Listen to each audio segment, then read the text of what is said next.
We'll call the meeting to order. First, we have an announcement. We had personnel and legal topics that were covered under executive session prior to the meeting. Mr. Leonards is on the phone. Mr. Norcross is, I think he's going to be attempting to dial in either via phone or online. Oh, Mr. Norcross, you're on? Yes, good evening. I'm on audio right now, and don't wait for it, but about 10 minutes I'll have the video up and running. Okay. So then please rise and join me to say the pledge, followed by a moment of silence. Pledge allegiance to the flag of the United States of America and to the republic for which it stands, one nation, under God, indivisible, with liberty and justice for all.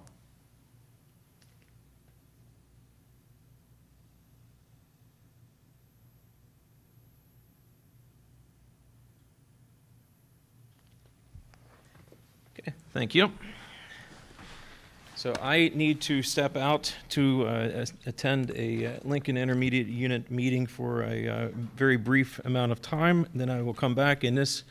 During this time, I am going to appoint Sherry Diller as Dr. Diller as the President Pro Temp, and she will be running the meeting in my absence until I return.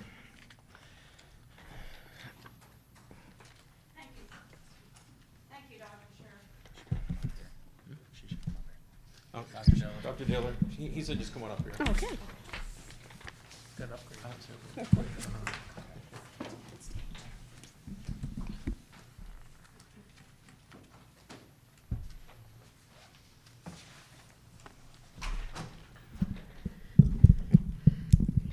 Good evening. At this time, we'll go ahead and look to approval to adopt the August 2nd, 2022 agenda. Do I have a move to approve? Move to approve. Second. Do we have any discussion at this time? Roll call, please. Dr. Diller, Yes? Ms. Gogler, Yes. Mr. Leonards, Yes. Mr. McKee, Yes. Mr. Norcross, Yes. Mr. Raber, Yes. Ms. Smith, Yes. and Mr. Walker. Yes. Motion passes 8-0. 3.01, approval of minutes. Do I have a move to approve? Move to approve. Second. Discussion? Any discussion? Roll call, please. Ms. Gogler, Yes. Mr. Leonards, Yes. Mr. McKee, Yes. Mr. Norcross, Abstain. Mr. Raber, Yes. Ms. Smith, Yes. Mr. Walker, Yes. and Dr. Diller. Yes. Motion passes 7 with 1 abstaining. Under the board announcements, we have 4.01, the president's report. And at this time, he has exited, and we'll pass on that for now. He said he was fine with that. And we'll turn the time over to 4.02, our acting superintendent's report. Mr. Woodman. All right, our first 3 days schedule with our teachers will be coming out Friday to all staff. We're just making some final adjustments. We will be starting at caches for all district employees. We would love for the entire school board to be there at 8 o'clock on that day, if you can be there to greet employees and be part of the opening. We'll start at 8 a.m. on the 22nd, and once again, that is in the caches auditorium. The caches band will also be there to help us kick off the year as well. This week, we are having our last ELA resource trainings that have gone very well over the summer. We've had 11 different days for the new resource that we've trained, and we've had over 430 slots filled by teachers, and those are 2-day slots, so those teachers will be counted twice. But all of our ELA teachers, most of them came in attendance. It's been great attendance, and they were very happy. We are going to be giving a priority list presentation at the August 16th board meeting. I met with all of our admin and supervisors from every division to get their input. We are collating that now, and we're going to be taking it back to the supervisors. And this is in response to, a little later tonight, you'll hear from Tammy about our $4 million budget from PA, which we're very happy that was higher than expected. 500,000 of that goes towards safety and mental health. And we are working on a grant right now that's due by the end of the month that we just received yesterday, the paperwork to fill out. So they give us a very short timeline to work on that. Construction update, you may hear a little bit more, but we're on a tight timeline. There may be some small items that we will need to complete in the evenings and weekends after we start, but progressing nicely. And last night, 2 board members and Dr. Long and I attended Cash's graduation for our students that graduated over the summer. There was 15 that graduated, 8 were there last night. It was an awesome ceremony, and it was great to see kids not give up. They received their diplomas. It was nice that every parent came up and took a picture of them as they graduated. So it was a very nice ceremony for these students that may have struggled but didn't give up. It was an excellent evening. And that's my report. Well, thank you. Okay, at this time, we'll turn over the privilege of the floor to members of the audience who are invited to comment on agenda items. If you could state your name, your address, the topic, and your comments contained to 3 minutes, that would be appreciated. And we'll start out with Gail Schuyler, excuse me.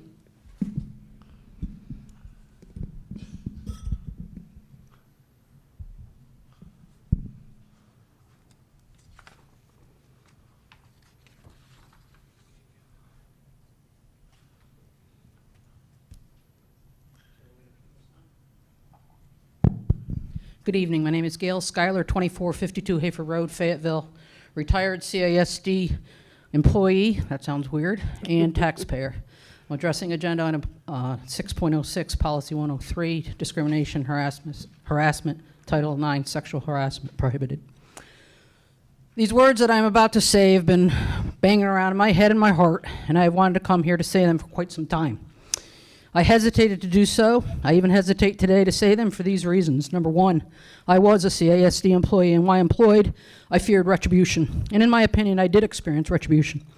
Number two, I have a fear of being misunderstood. I have a concern that you would judge me. And I'm also apprehensive that you and others would write me off as a disgruntled employee or even a disgruntled woman. But the solid truth must be shared. And so, with a big gulp, here I go. It is no secret that I filed a Title IX complaint with the Office of Civil Rights on behalf of the female student athletes of the CASD. I filed the complaint after speaking with both the former athletic director and former HR director about my concerns, and when I filed with OCR, I did not ask to remain anonymous. I am single, I have no children in the district, and you may be wondering why I filed a Title IX complaint regarding female student athletes. Let me explain why I did this. I was 12 years old when Title IX was enacted. I was a student athlete after Title IX as a high school student. I experienced inequity between girls and boys sports in the 70s in my home school in upstate New York. While the boys practiced and played in the high school gym, every day the girls were schlepped around the district to a different elementary gym for practices and games. And oh, we were not transported by the district to those gyms. We had to secure our own transportation. In the 80s, a full 10 years post Title IX, I became a soccer official for both boys and girls, and again, in upstate New York. I was one of a handful of female officials officiating boys soccer. As I stepped onto the field to officiate one of my first games, boys' games, the coach of the team had his boys line up on the sideline and urinate in my direction. From this experience, I recognized the hatred of this male, and many others, towards females involved in sports. Moved to the 90s, and now I'm 2 females of collegiate athletic directors in the National Christian College Athletic Association. In this role, I find myself advocating for female athletes by conducting Title IX compliance seminars to my male counterparts. This is now a full 20 years post-Title IX.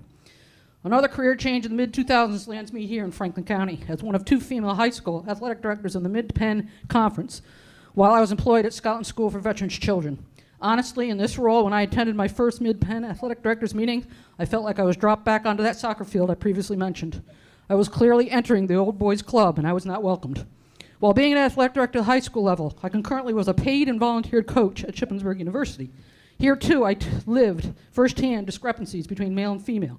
Women sharing uniforms, male teams hiring assistant coaches while female teams had volunteer coaches. male coaches receiving higher salaries as opposed to female, and the list goes on. This is now 40 years post Title IX. In 2010, my final career change brought me to the CASD. I served in the CASD in a variety of positions and was exposed to many facets of this educational institution.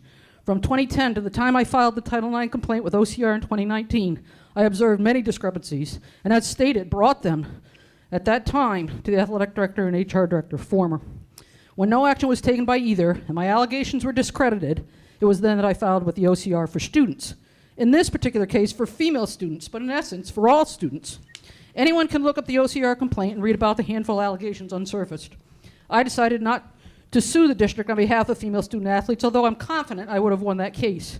However, I also knew it would take probably 10 years or more to resolve. Instead, I agreed to a voluntary resolution agreement. If you do not have a daughter, granddaughter, or were not a female student athlete, you still may not understand why I filed with the OCR. You may not even see or understand the discrepancies that have existed within the CASD's athletic program. However, I know that some of you have daughters or granddaughters that have participated in the CASD athletic program. And for some of you, shame on you for not advocating more for your daughters and granddaughters. Currently, under the direction of Ron Corsi and the administration, since the filing of the OCR complaint, changes are attempting to be made in our sports program, but they will cost financially. Remember, it is for the students, all students. And remember, although this time I'm addressing athletics, Title IX applies to all educational programs, from teachers to classrooms to buildings. As we celebrate 15 years since passing Title IX, we need to reflect on the celebration. Some improvements have been made for equity, many remain the same. As recent as 2 years ago, social media exposed the discrepancies between the male and female basketball programs from the NCAA, specifically the training equipment and facilities and the meals provided to the participating teams. What are we celebrating after 50 years? I plead with you, number one, to take the OCR complaint seriously, and as you vote on the revisions to Policy 103, discrimination, harassment, Title IX sexual harassment prohibited, remember your role as board members to govern this district into compliance. The policy is long, and it says all the right things, but like Title IX, will it make a difference? Thank you for listening.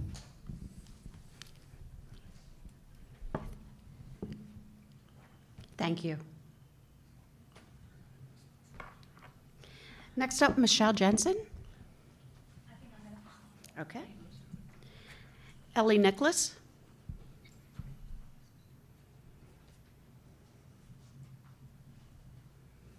All right, good evening. I'm Ellie Nicholas. I'm a student at Caches and have served as president of the class of 2023 for 2 years now. I'm also on the REACH Council, which I saw was on the CAL meeting agenda, and so that is why I am here tonight. So I just wanted to, again, advocate for this program, which I think would be very beneficial to our school and our students. I'm not sure if you're aware, but there have been so many mental health illnesses, cases, just we need some awareness and some help for these students who face so many things on top of school. And I think that this program would be extremely beneficial to all students, not only if they are involved, but at least being aware that there's help out there, there's someone who cares, there's someone who wants to be with you, there's someone who wants to be your friend. And I think with social media and so many other things our teens face now, it's really vital that we have a program like this at our high school. So Tarai, who's sitting here, and myself are kind of spearheading this idea, and we have both been class advisors or class officers for several years now. So as our class gift, we are donating a wellness room to the high school. So right now in the summer, we're working to clear out that room and gain donations to be able to fill that room with furniture and supplies that will be beneficial to students in the REACH program and students who visit the counseling offices. So I kind of want to take this time also to give you an update that counselors will be watching over this room. It will not be a free-for-all for students, but it will be used by counselors, students, and other individuals in the district who need a space during the school day to go to take a minute to decompress, to get out of the environment that they were in that was causing them some of these mental health triggers. So I'm really excited for this program, and we're making a lot of headway. So I appreciate your support, and if you have any questions, please ask, because that's how we get awareness out there. So thank you. Thank you. Jeanette Gerhardt, please.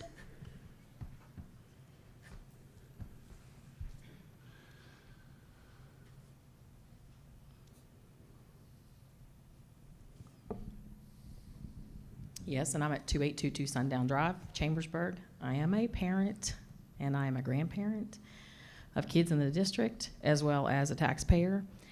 And today I wanted to talk a little bit about Agenda 801 and the personnel issue that we're having. And I have looked across some of the other states. I know Florida is short 9,000 teachers getting started. Oklahoma has some issues as well, and if I'm not mistaken, it's all within the bigger school districts. I think that as a board, we need to address and let parents know exactly what's going on. I hear of contracted permanent substitutes that are there for a year. This doesn't offer very much security for a parent who has a kid in the 3rd grade and one that's in the 7th grade. And I don't see what you're doing about it. I see nothing that's being done about hiring in more teachers. So I would like some kind of stability in knowing that we're going to have the right faculty, not ones that we don't evaluate.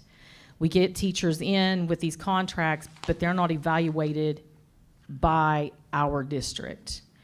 The other thing that I would add to that is, why are these teachers leaving? I know that some are resigning because they're retiring, and that's irrelevant. Why are the teachers leaving?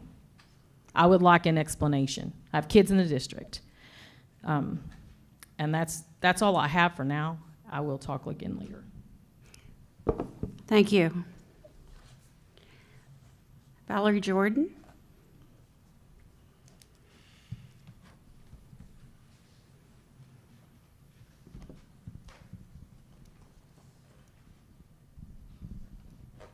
Valerie Jordan, 6812 Redan Lane, Fayetteville.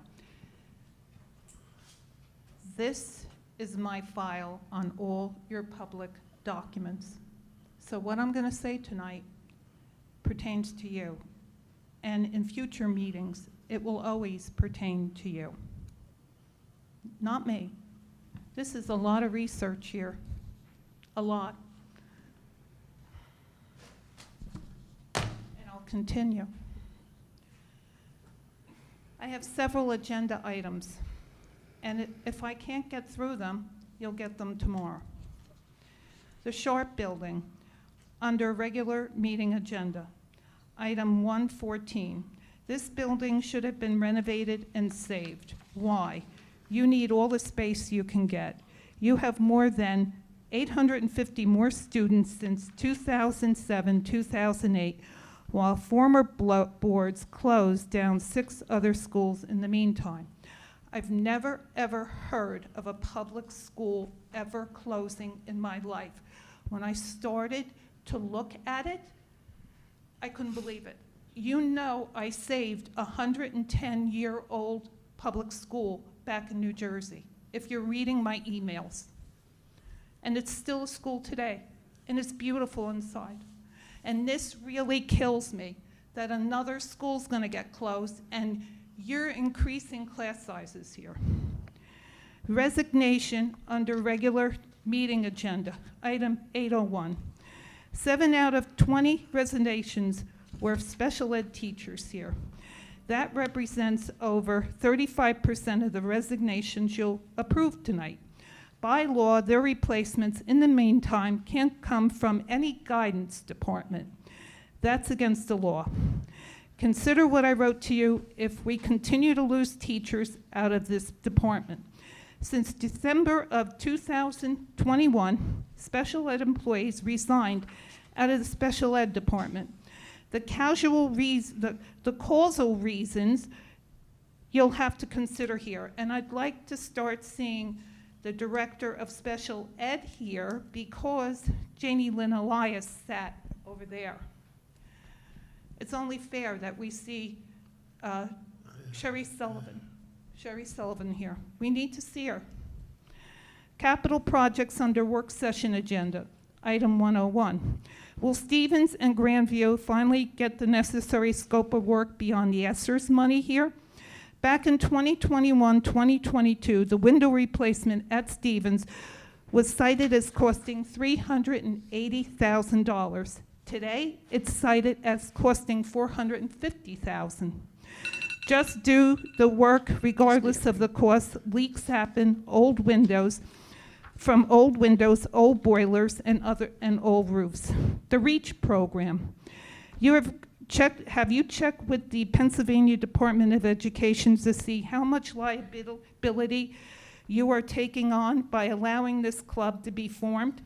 Matching upperclassmen with underclassmen with my tax dollars leaves my husband and I vulnerable here.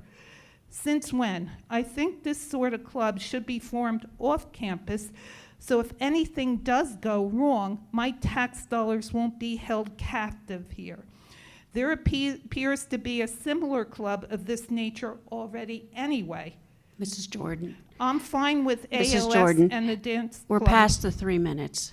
Do you want to finish this one up on the REACH? I look at liability in terms of how much is too much for an upperclassman to take on when it takes a staff member to get involved in the selection process here. Dr. Betts didn't act on this club when presented. Why now? So think about the liability here. Okay, thank you. And I had 2 more, and I'll give them to you in email Okay. tomorrow. 2 more items Thank you. under the work session. Thank you. Next will be John Jordan.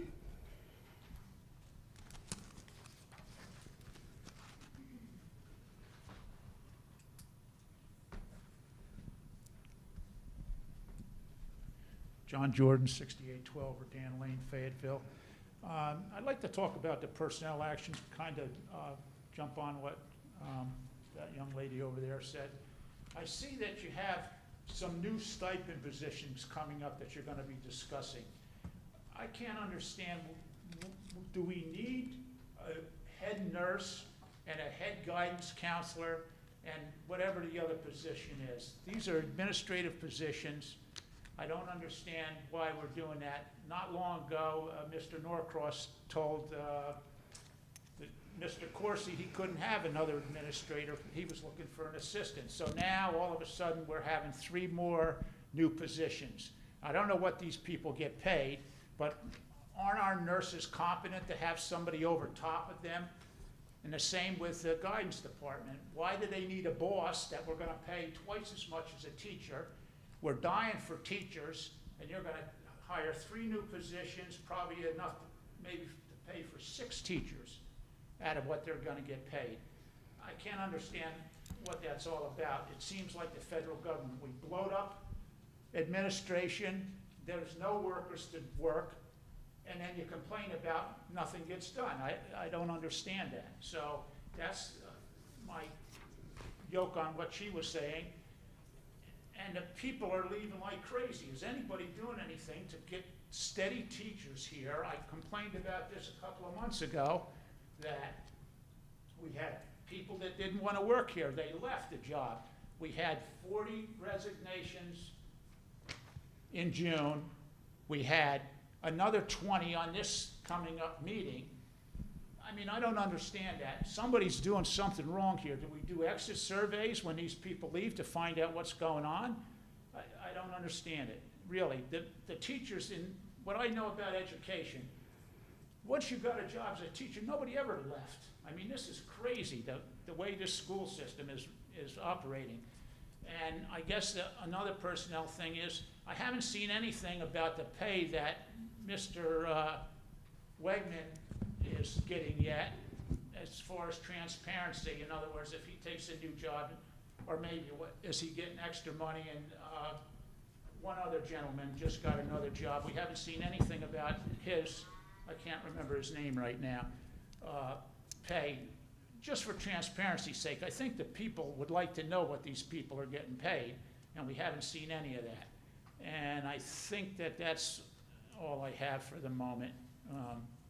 But just take that into consideration. We need teachers desperately, and we want to hire more administrators. Administrators, yeah, you need administrators, but aren't we bloating up on them a little bit? I mean, think about it. Just, that's all I have to say, I guess, about that. Oh, and Mr. Wegman, I like your superintendent report. It has some substance to it compared to what we're used to, so thank you very much for that. Thank you. Taraya, did you?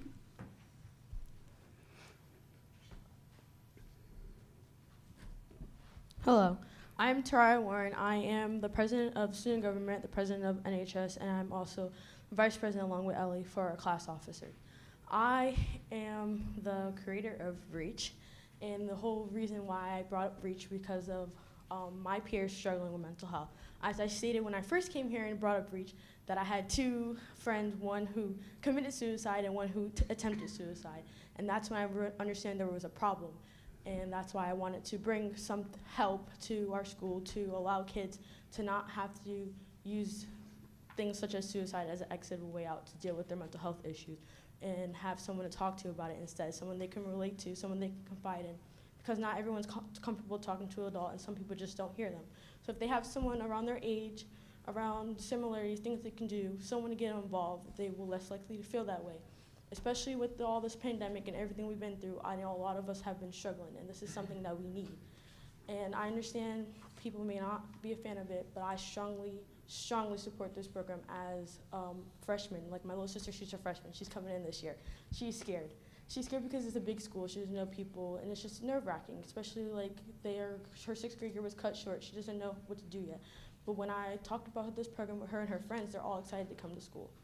They're all ready, they feel excited, and I'm going to talk to the 9th grade parents and 9th grade on the orientation to aware them. And I know a lot of them are excited and they're ready to experience this, and it's something to help them feel more welcome and know that they have a safe place in this big school that they can come and talk to and confide in, so they don't have to struggle alone.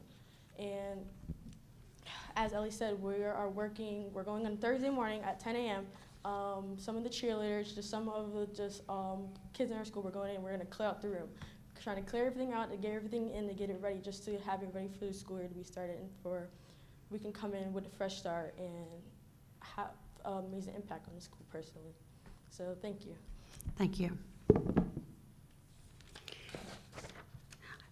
believe I've covered everyone that's on this list, and so we'll move along with the consent agenda. Item 60.01, approval of the treasurer's report for the month ending June 30th, 2022. We're going to do all of them at once. Okay, is there anything, well, let's do a move to approve first. Move to approve. Move to approve.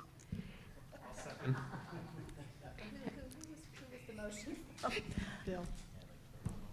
I think I heard Ms. Smith first, and second was Mr. Raber. Okay. Is there any discussion at this point with any of these, or anything that the board desires to have pulled?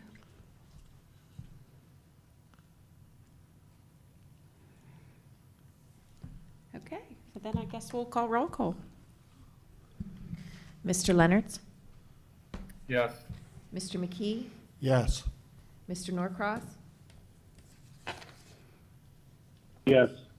Mr. Raber? Yes. Dr. Schur, I think? Right behind you, yes. This is one by itself. Ms. Smith? Mr. Walker? Yes. Dr. Diller? Yes. Ms. Gogler? Yes. Motion passes 9-0. Okay, 7.01. Before we start that, I'll turn it back over to Dr. Schur, our president. Thank you. Thank you for this opportunity.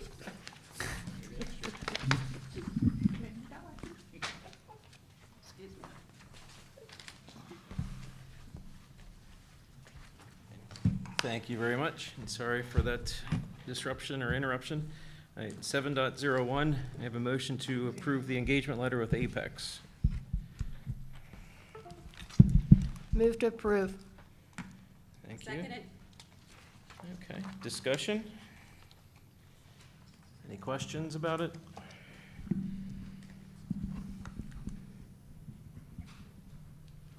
Okay, hearing none, we'll do a roll call vote, please. Mr. McKee? Yes. Mr. Norcross? Mr. Norcross? Yes.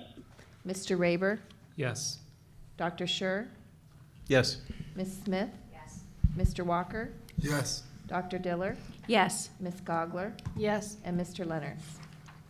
Yes. Motion passes 9-0. Thank you. We have a motion to approve the personnel actions. Move to approve. Move to approve. Thank you. Second it. You good, Mrs. Stauffer? All right, any discussion, questions about it? And remember, if there's anything specific, you would have to go into executive session. Okay, hearing no questions, roll call vote, please. Mr. Norcross, Yes. Mr. Raber, Yes. Dr. Scher, Yes. Ms. Smith, Mr. Walker, Yes. Dr. Diller, Yes. Ms. Gogler, Yes. Mr. Lennertz, Yes. and Mr. McKee. Yes. Motion passes 9-0. Okay, thank you. And a motion to approve the renewing the contract with Wellspan for athletic directors. May I have a motion, please, in a second? Move to approve. Second. Thank you. Any discussion or questions? Dr. Long, anything that you needed to add? Just see if there's any questions first. Okay, hearing no questions then, we'll go right to vote, please. Roll call vote, please. Mr. Raber, Yes. Dr. Scher, Yes. Ms. Smith, Mr. Walker, Yes. Dr. Diller, Yes. Ms. Gogler, Yes. Mr. Lennertz, Yes. Mr. McKee, Yes. and Mr. Norcross. Yes. Motion passes 9-0. Thank you. And may I have a motion to approve 9.02, Amy Staub training for AIM SWEBS agreement? Motion, please. Anyone? I so move. Thank you. A second? Second. Thank you. Any questions or discussion?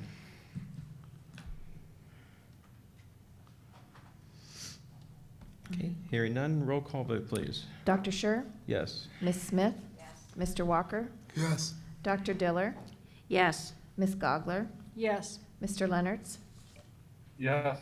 Mr. McKee, Yes. Mr. Norcross, Yes. and Mr. Raber. Yes. Motion passes 9-0.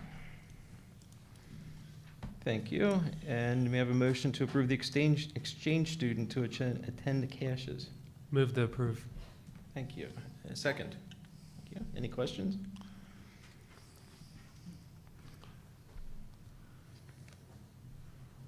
Okay, hearing no questions, I think we can just do a voice vote here. All those in favor say aye. Aye. Okay, aye. Aye. Opposed? Aye. Thank you, thank you. Heard you on the phone. Anybody opposed? Okay. Passes then. 10.01, committee reports. We'll start on the phone. Mr. Lennertz, did you have anything for committee reports? Well, we haven't had a committee meeting, but yeah, I'm pretty sure everybody's aware of the good news that we had from the state.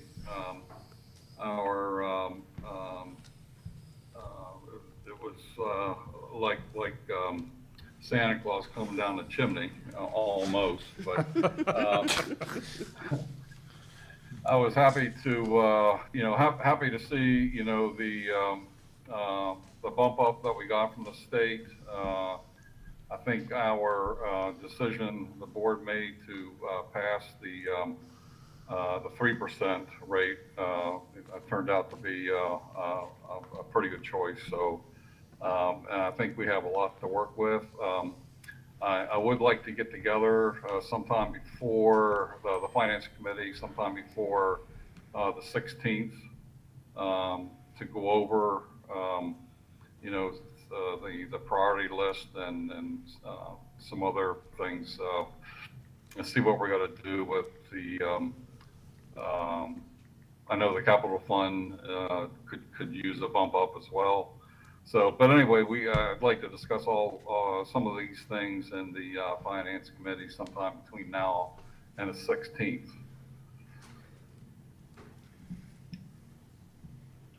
So, Ms. Stauffer, are we would you have something ready sometime next week Uh, for the Finance Committee?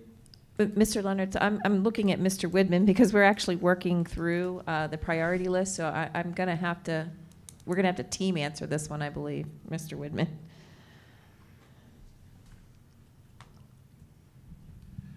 Would it be possible to do a finance committee meeting prior to the board meeting? We had, Mr. Leonard's, we met with all the supervisors and asked for an updated priority list, so we're working through that right now. Matter of fact, we sent one back because it wasn't done quite correctly, so we need to get that back from one of our divisions. So we need time to work on that. Would that be possible to meet at 6 p.m. on the 16th? Well, my concern is, I don't want the board to be making any, decisions, without having some kind of preview, via, the Finance Committee, to look at, and to, perhaps, delve into some line of questioning as to where the funds are going to be used and how they're going to be used. So, as long as when the 16th comes, that we're not going to have any kind of vote on where the money's going to be spent, because we need more time. I think we need some time to digest, the additional funds that we got from the state. Yeah, we were Before just we going to make be any presenting decisions, on that night, not that- asking for a vote. Okay. You're just presenting what you would want to do with the funding, extra funds. That's correct. Mr. Leonard's, this is Mrs. Stauffer. The one exception may be for the PCCD funding that Mr. Widman mentioned earlier that we are receiving. That is a grant application that is due to the state by the 31st of August. And as I understand it, we either have to have board approval or a letter of support. So we actually met Mr. Widman and Ms. Stein, myself, and met today to discuss the one component of that, and we are meeting tomorrow with Chief Carter. There's actually two components. One is for mental health, and the other one is for physical safety. So we may be moving some things forward for that item. That would be the only exception. Okay, I'd be fine with that. Okay. Yeah, I just, I'd like to see things and be able to digest and think about them, kind of process everything, before, the night of, the decision-making process at a board meeting. So, but that would be fine. Then we can schedule one, perhaps, after the board meeting. Okay. Okay, we'll figure the order out then, yeah. Mr. Norcross, I think you texted you had a question about finance, or for Mr. Leonard or something? Yes, well, one question, but first one comment. I completely agree with Mr. Leonard. I would hope, I guess more my wish and hope, that as a finance committee and then as a board, we kind of lay some framework out to the admin, and then the admin team can put together a priority list. I don't want to get too lengthy here, but I do think it's important, as a governance body that we are, that we maybe talk about this kind of more holistically with a big picture. Mr. Leonard's mentioned Capital Reserve Fund. We know we have some big ticket items coming down the road. I think it would be maybe a smoother process and an easier process, similar to kind of, maybe not similar, but to avoid some of the issues that happen with tax increase, that the board kind of say, all right, out of this $4 million, maybe we're looking to spend X, all right, admin, the board says we let you go ahead and spend X right now this year for continuing everyday expenses or whatever. But the balance between 4 million and X, we want to put into capital reserve, whether it's for, this $35 million roof project that we have coming down the road. One of these years, we're going to have to start renewing Chromebook leases. So there's always big ticket items coming down the road. I really agree and would support Mr. Leonard's process that this start with finance committee, then we have board discussion, and then the admin comes back with a list. That's my comment. And along those lines, my question is, why are we revising a priority list now? We talked about a priority list when the budget was done. Why are we revising? Don't we already have one? And isn't that what we should be working off of?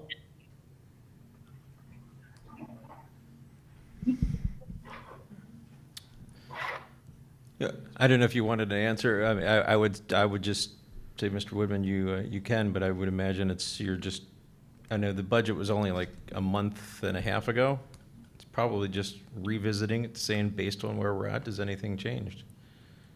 Yeah, Ed, we had some of the board members ask that we make sure that with the cabinets working with all of our administration and that we're ranking the priorities, and that's what we're doing. We just revisiting what we have, and it's a chance for the divisions, whether it's elementary, middle school, high school, buildings and grounds, food service, to let us know what their highest priorities are. And we were actually asked at a meeting to work on that.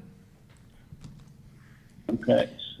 I guess, and then along those lines, as a board member answering to the public, being elected by the public, the current priority list that was put together during the whole budget discussion months of May and June, probably more so June than May, but is that document public on the website anywhere?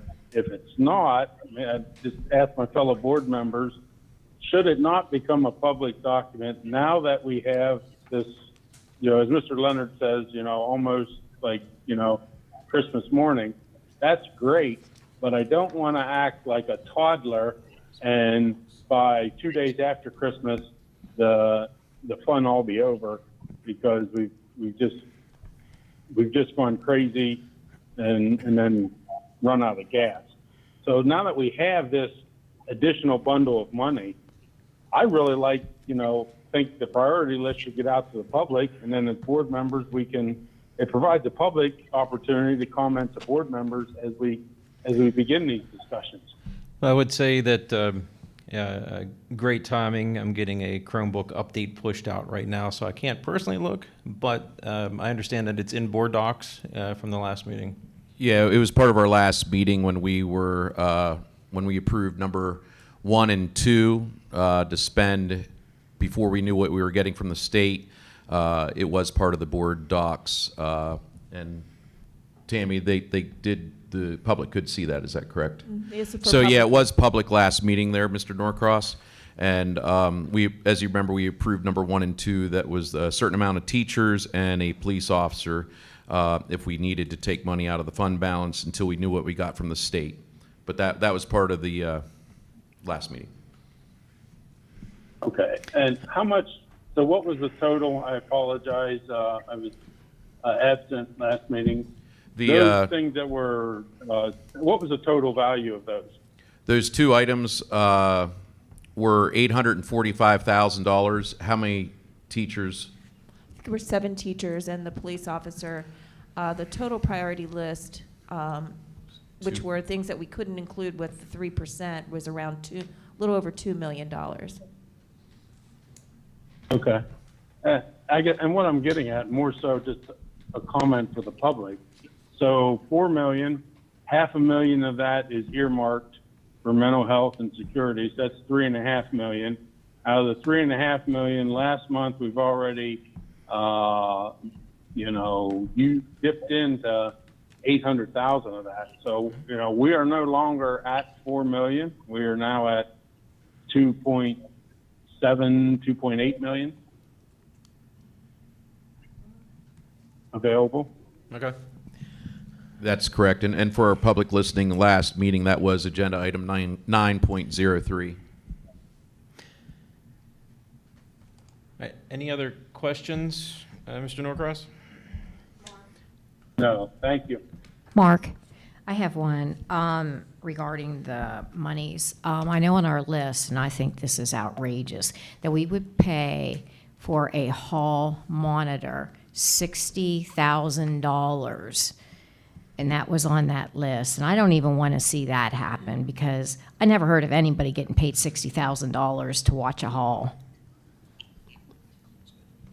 And I really do think that list needs, so the public can see it and read through it too. It's Make it available. public. It's available in board docs, 903 from the last meeting. Thank you. Yep. All right, and any other questions then? All right, so Mr. Leonards, this was your Finance Committee update. Did you have anything else?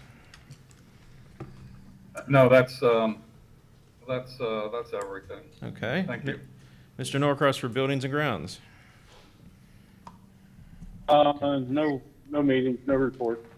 Okay, and starting at the right side of the table tonight, anything for good of the order? Mrs. Smith? Nope, not a thing. And Mr. Carl was shaking his head no. So that's all right, I'll just relay it. All right, Policy Committee meeting is this Thursday. There's a lot of policies on there. Just as we've outlined before, some of the committees have already reviewed those policies, so we're really not even going to touch them here because if the Finance Committee's reviewed a finance-related policy, there's no need for policy to look at it. So we'll see a bunch of them on the next agenda. Ms. Gallagher, anything? From the Career Tech Board, the Career Tech has been approved by PennDOT for a licensing testing site. That was very recently. And as soon as the details related to the instructor availability have been finalized, they're going to start knowledge testing, and then the full program will be implemented. There were over 200 students that were not able to be placed at the Career Tech school because they were at full capacity. The one program that has not been at full capacity is the Certified Industrial Machinist shop, and they have received a grant that's going to allow them to promote that program into not only the adult population from some of the businesses in the area, but also into some other districts in the surrounding area. So I think that's the only thing that I had. So the 200, you said that's because the particular programs that the students had selected were already at capacity? Yes, they're. And that's for all districts that are sending there, not That's just correct. ours? Okay. That's correct. Whenever there's a district that doesn't fill all of their slots, it's opened up to other districts. Okay. Great. Thank you. Mr. Walker, anything? No, although I am looking forward for excuse me, for transportation, setting up a meeting before school starts back up. We had the last meeting, we found out a lot of information, the cogs and wheels with transportation and the challenges that they have, and some pertinent information that probably needs to get out to the parents before things get started. So looking forward to putting together a meeting before school starts. So that's all we have. Great. Dr. Diller? Just that the curriculum committee had met, and we reviewed several of the policies, and Mr. Widman has put together a nice schedule. We'll do so many at each meeting, so you'll be seeing a lot of curriculum policies coming through. Several of them do not need any updating, so that's a good sign. Good. Mr. Avery gave the thumbs up. Was that to Dr. Diller's report or that you're good? Okay, double thumbs up. All right, members, 11.01, members of the audience are invited to comment on non-agenda items. So I'll get the sheet here. I have, you did all the public comment ones, so we have non-public, non-agenda items, right? Gail Schuler.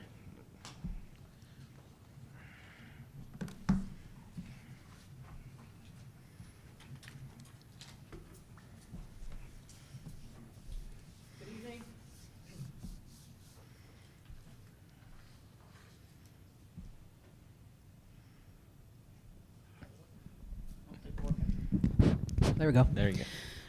Good evening. I might as well get everything off my chest in one night. Gail Schuyler, 2452 Hafer Road, Fayetteville, retired CSD employee and taxpayer. I am addressing the issue of cyber and cyber charter schools and the concept that many individuals have that more should be done to bring students that attend cyber and cyber charter schools back to the CASD. As you are aware, Pennsylvania permits parents to choose what educational platform they desire their children to be educated under. Cyber and cyber charter schools are just one of those options. But private schools are also an option. Many students in our district attend private schools. I don't hear much conversation about bringing children back to the district from private education or even homeschooling. I find that interesting, and yet I also recognize that bringing students back from cyber and cyber charter schools is about the funding. Yes, based on my calculations from May 20 to June 28, the district paid out close to $600,000 to the various cyber and cyber charter schools that students attend. I took that off the payment bills paid report. That's approximately 1 month total. I can only imagine how crucial it would be to have these funds back in our district. However, I have lived the cyber world for many years as the director of our own cyber programs. I have devoted countless hours to directives over multiple years to bring students back. It is not possible to bring students back from cyber and cyber charter schools. No amount of marketing, phone calls, emails, letters, etc. will make a dent. I've done it. I've been there multiple times. We are competing against programs that invest money into their programs to make them appear to be outstanding.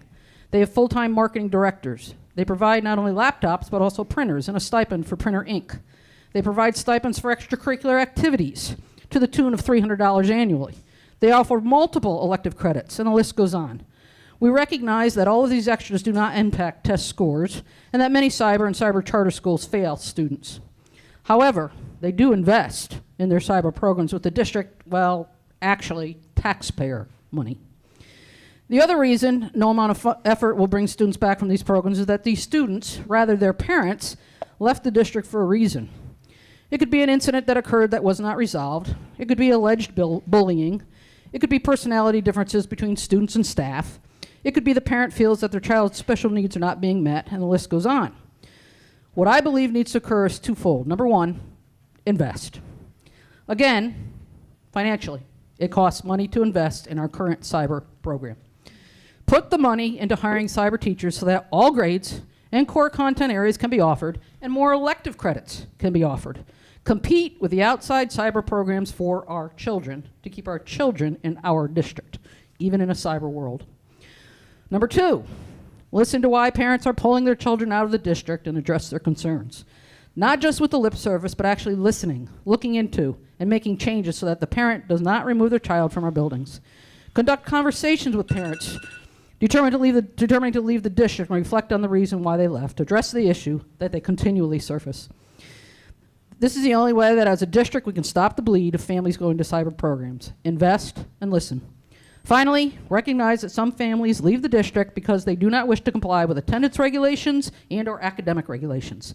We know the importance of education, and all that we can do as a district is promote education. Thank you for your time. Thank you. Thank you. Thank you.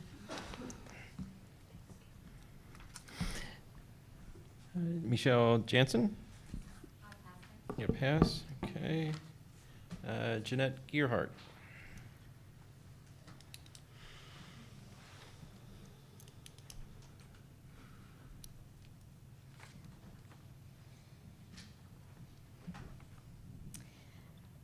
I just wanted to say that the chart that I believe Mr. Leonard's had up, where the salaries were listed and the contracted services, purchased services, and other purchased services were listed. I believe those contracted teachers that we have are in there somewhere. I just don't know where, and I don't know how much. So I would like to see that broken down a little bit more. The REACH program that has been talked about tonight, I don't know much about it, so I'd kind of like to learn a little bit more about it, but I thought that was kind of the guidance counselor's job in the school. I don't want my child going into another student, I don't care how much older they are, and maybe leading them down a path, and I see my student, one of them, using that as a get out of class so I don't have to go take a test. I'm sorry, I'm just being honest. I need enlightened maybe a little bit more. You could help me there.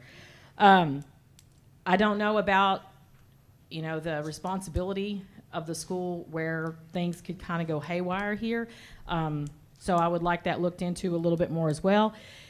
As far as what Mrs. Schuyler said about cyber charter schools, that's been near and dear to my heart. I had a child that never touched foot in the district because he was a cyber charter school student, graduated, got a great education. I had another child that graduated from this district, one from Broadford Christian Academy. So, I kind of filled out a couple of different avenues there. No one has gotten back to me. The cyber charter schools, yes, you're not going to pull parents out of there. If they've already invested years in that school with that child, they're going to continue on. And they do offer a lot of electives, and my son took advantage of that, and it worked great for him. But it's not for everybody. Some kids need to be in a brick and mortar, and some kids don't. Some kids do better. Some do better in the cyber world. If you're going to compete at any level, and I've said this before, you need to talk to parents that have been there and find out what it is that those schools are offering if you're not going to contact them and find out. Because I'm relatively certain that parents would like to keep their kids here in the district instead of having to do everything, get your supplies from somewhere else. They could come to the school here and pick it up. They could be in the band here if they wanted to. There are so many perks, but because nobody's taken that initiative, you're losing kids.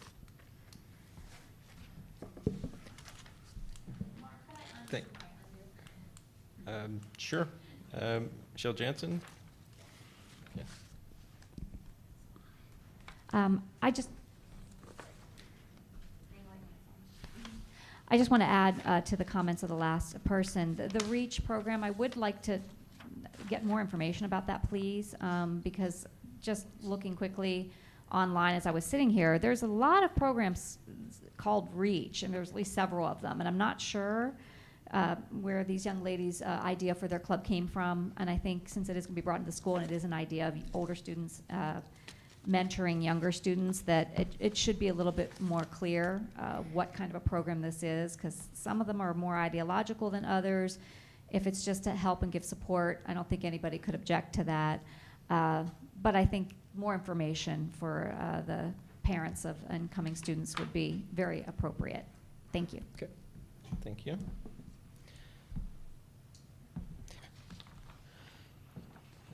Valerie Jordan.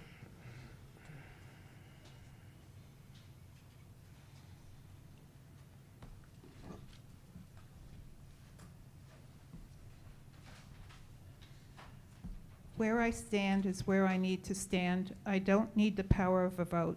All I need is the power of the pen and common sense. With that said, education takes teachers, support staff, classrooms, and buildings, all of which my school district is short on here. Note, I said my school district here. It's disheartening to learn so late that viable schools here could have been saved for our students, teachers, and support staff in my school district. It's also disheartening to go into a Buildings and Grounds Committee meeting and hear a board member say, let's think about closing Grandview, when I saved a 110-year-old school building in Highbridge, New Jersey. My husband sat there hearing the same thing. He knew what I accomplished for the good of the Highbridge students. It's disheartening to hear that guidance counselors were made to teach inside classrooms where their expertise doesn't lie. It's disheartening to read that all our elementary schools lack the space in some way, shape, or form. 7 of the elementary schools don't have cafeterias or gyms. Falling Springs, Grandview, Guilford Hills, and Stevens are the worst of them, all verified at the last Buildings and Grounds Committee meeting that my husband and I attended. And I hope you appreciate that we attend these meetings, because we live 10 miles away. And thank you, Mrs. Gogler, for at least attending curriculum committees when I don't see a particular board member there, and I'd like that board member to start attending the curriculum committee meetings. It's disheartening to learn that my school district sits on 80 acres of valuable land, which is now being farmed with corn. Nice for that farmer, not so nice for our students needing that land. It's disheartening to read that other schools take priority over the 16 schools, and I had to change that because tonight you're going to vote to close Sharp, or not tonight, but next week, that my school district still has left. It's disheartening to read in a special ed steering report that an autistic classroom is needed inside a STEM school career magnet. It's also disheartening to read in the same report that up to 30 students in an elementary class is the end goal here, and that I don't understand. It's disheartening to learn that parents are being asked to pony up more and more money in the name of their children's public education. I call it nickel and dimed. I asked that a $100 extracurricular fee be waived and a debate team in the high school to be formed. Nothing heard on that yet. But yet you're going to form a dance club. My neighbor said you had issues with a dance club many years ago. And you might know my neighbor, Acting Superintendent Widman, and maybe think back. Maybe you don't want to do the dance club. Check into that. It might have been a liability issue. I can get you more information on that, and I'll email you. It's disheartening to learn that we need to educate our students when it is the furthest thing happening here. Thank you. Mr. John Jordan.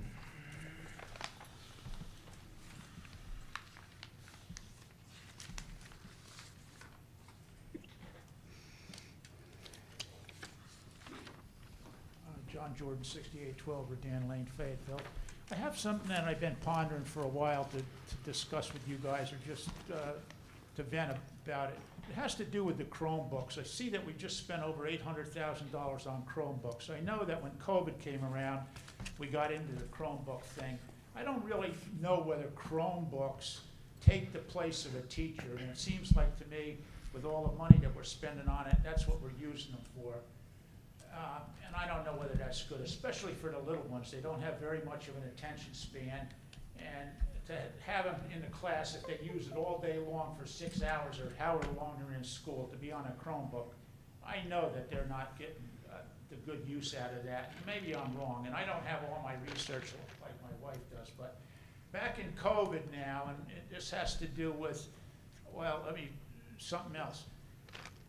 With the Chromebooks, I heard a lot of talk at the meeting about not wanting to have anybody have cell phones and all kinds of stuff about that. It went on for 3 or 4 or 5 meetings. Is there some kind of a stop on a Chromebook so there won't be any bullying or whatever the issues were, the same as with the phones? In other words, if a phone is an electronic device, Chromebook is an electronic device.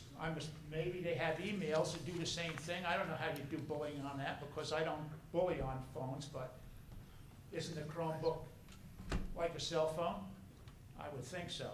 So that being said, the other part about it is that I know back when COVID, I believe we were paying for the internet. And this has to do with the equity. We talk a lot, maybe not the right word. We talk a lot about treating the students equal. Now, we have a lot of poor people in this district.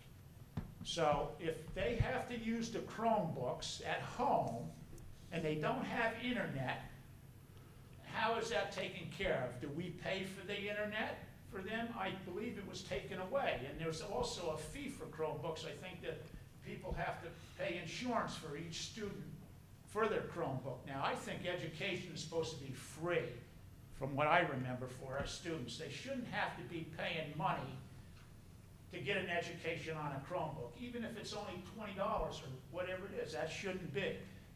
Do we provide internet for the poor people? The poor kids don't have internet. I did read something that said, well, if they don't have internet at home, they can come to the school and go out in the parking lot and jump onto the Wi-Fi and do their work there. Well, what happens if a student comes to the parking lot, jumps on Wi-Fi, and I'm going to assume it's going to be a poor student because they're not, I'm talking about somebody who doesn't have internet at home, that we didn't provide that for them for the free education. and you're talking about a lot of money to pay internet for everybody. What happens if that child gets molested by some pervert or something because we've forced them to use a damn Chromebook and come to the school parking lot because we haven't made internet available for them, and something happens to them? Is the school district responsible for that? And how do you forgive yourself for making a student come to this parking lot to jump on Wi-Fi, and then something happens to them by some pervert or whoever the heck might get after them?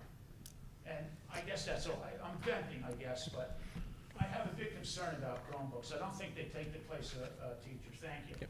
Thank you. From what I see, that's all that's on the attendance list. You have one.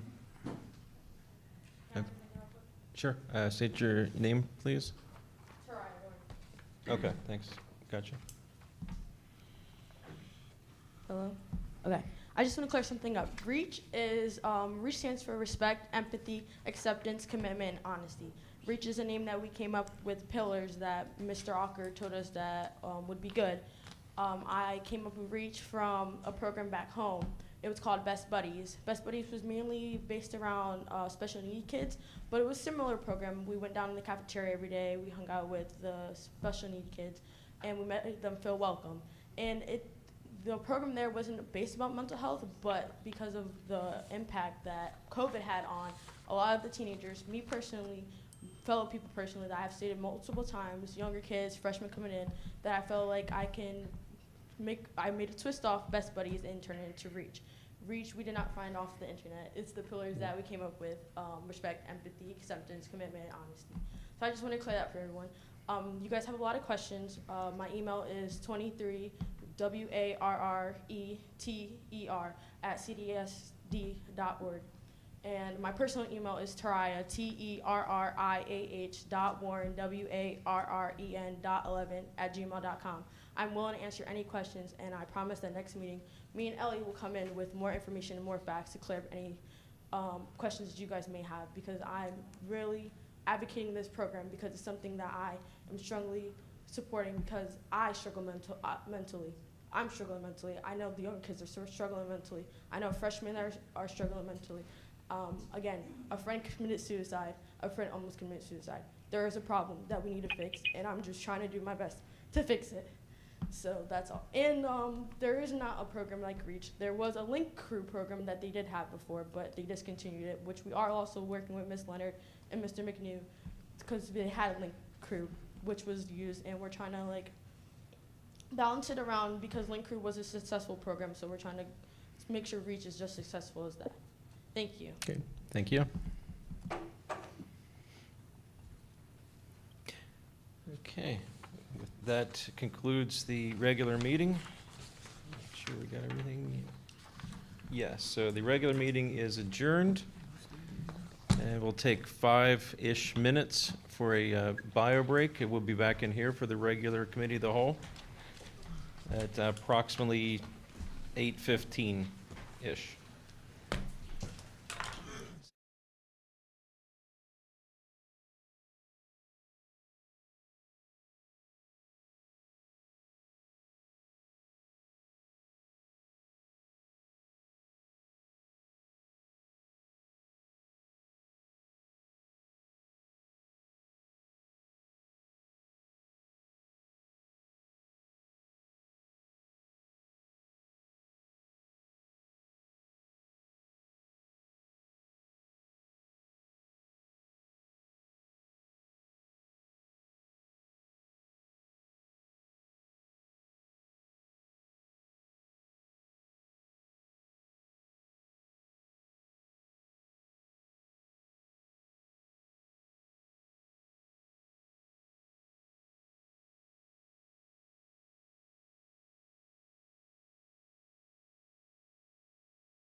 Leonards and Mr. Norcross, so you're still online?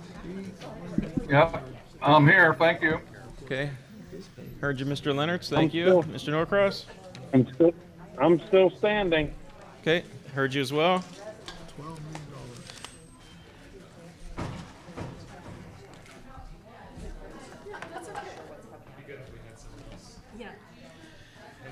All right, everyone, we're going to start the committee of the whole meeting. So we're going to go 1.01, capital projects. Mr. Peters and Mr. Varner. Mr. Straub. Yes, thank you, Mr. Scher. Basically, Matt and I sat down here and we updated our 10-year plan. And as you can see here at the end, they requested we have a running total, which is $82,260,000. And I'd also like to add, with the ESSER's money, we've been going through these projects and possibly a couple more. It depends on what you decide. I mean, we figure we probably take $10 to $11 million off this list. That's counting also what we've done so far this summer.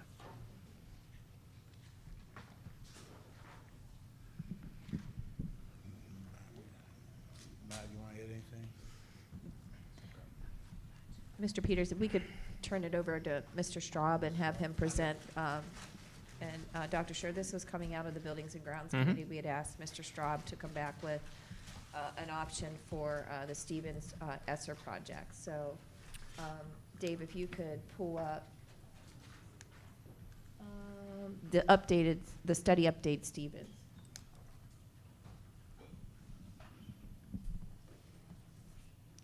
Okay, if we go to, actually I think there's some additional slides in here more for backup if for Q&A. So we're going to go to specific slides for discussion. Slide number 2. And so if we scroll down one more slide. 2 discussions that came up with Stevens to bring forward this evening were both an updated budget related to Stevens for the ESSER's funding. There also had been a discussion of if there was growth in the future. There was a concern that if we renovated Stevens that the building would not be able to take an addition in the future. So could we step back and look at that? We have done that, so we'll have that for discussion this evening. What you're seeing on slide number 2 is an updated budget for Stevens. As we're all aware, whether you're going to the grocery store, gas station, we're all seeing it. Costs have increased substantially. That has also hit the construction market. So there has been an increase in the Stevens budget and really all of our cost estimating across the board. So that's what you're seeing on this slide. Budgetarily, we are factoring a 20% increase. That may be a little conservative, but we're trying to be conservative moving forward. And then that turns into a $4.5 million construction project and also $6 million with alternates for the project. And if you remember, I think this is getting some feedback. All the projects that are currently under construction, we had actually built in a series of alternates to control the price on bid day. We're doing the same thing on Stevens. Essentially, we have about a $1.5 million swing that if the district would need to utilize that to control cost, they could for the project. For the last 4 projects, as an example, we came 5% under budget, so you were able to take advantage of all of the components of the project. But again, we want to have that safety valve for the district. If you go to the next slide, we also looked at how you would potentially add an addition onto Stevens. And without getting into a large programming effort, this was more about could we add an addition in the future. What you're seeing to the left of this slide is we looked at roughly an 8-classroom addition coming off the end of the building. Now, that configuration might change, programmatically. We may have some more small group instructions or classrooms, but what we were trying to set up in the scenario is that you could increase 1 classroom deep per grade throughout the building for a future addition, which does appear to be able to be accomplished. very easily. Essentially, we would take the 2 classrooms on the end that are in orange and extend a corridor through those. They would become small group instructions, and then you would have the new corridor system. This would not affect the potential HVAC project that is proposed. In fact, we've had some discussions with the engineers. What we would do is actually stub the mechanical system so that it could absorb a future expansion addition in this configuration in the future. It's a minimal cost now and really saves that ability for you in the future for that to occur. Okay. Again, different configurations could occur. We did actually look at some that go towards the back of the building, towards the playground. We were trying to avoid the current playground configuration. So that does not appear to affect potentially moving forward. Okay. The next is, we're going to actually jump a couple slides. The next few slides are more for support information if we have some Q&A just in relations to different schools in the district. If we go down to slide 8, which is going to show CAM's North and South schools. The next thing that was asked and brought up in Buildings and Grounds, as well as some additional meetings recently, was, and this is sort of, this has been the discussion that's been behind this current round of projects, is while we're addressing potentially a number of the elementary schools with ESSER's funding, really the district needs to be planning long-term for the 2 middle school projects. There's a substantial amount of work to occur there. And actually this ties into Mr. Peters' presentation a few minutes ago. That $80+ million actually accommodates the 2 middle schools. It's roughly half of it, $40 million. And so what we did is, and actually we're going to jump one slide, but then we'll come back to that. We did detailed cost estimates for both CAMS South and CAMS North. And roughly what we're showing is that CAMS North would range from $22.5 to $24 million, and CAMS South would be about $19.5 to $21.2 million. So roughly we're in that $40 to $45 million range. Okay, and we're not going to go through that detail in the cost estimate that you see there, but this is the same format and methodology that we've used for the elementary schools in the last year. Okay, so if we go backwards one slide just to that summary page. So what you're seeing is the two schools. We did again look at the same type of scope as the elementary schools, HVAC replacement, new ceilings, lighting systems throughout the building. Essentially those ceilings have to come down, and then a modest finish upgrade throughout both of the facilities, sort of doing a refresh of the building with the new mechanical systems in. So that's something sort of long-term to be factoring. So as Mr. Peters spoke, as the ESSER's projects would take about $10 million off of the scope, planning for the 2 middle schools is going to take another $40 million off of that long-term scope to be planning for the district. Okay? And I think that's been a lot of the discussion behind the scenes of trying to minimize the cost for the elementary schools so that the district can start planning, whether it's 5 years in the future or whatever that time frame would be, to start planning for those middle schools. Okay?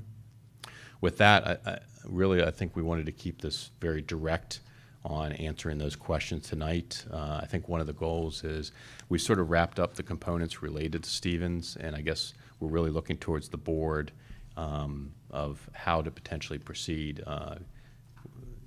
Is the board comfortable with moving forward with Stevens as an example, or specifically related to the ESSER's projects?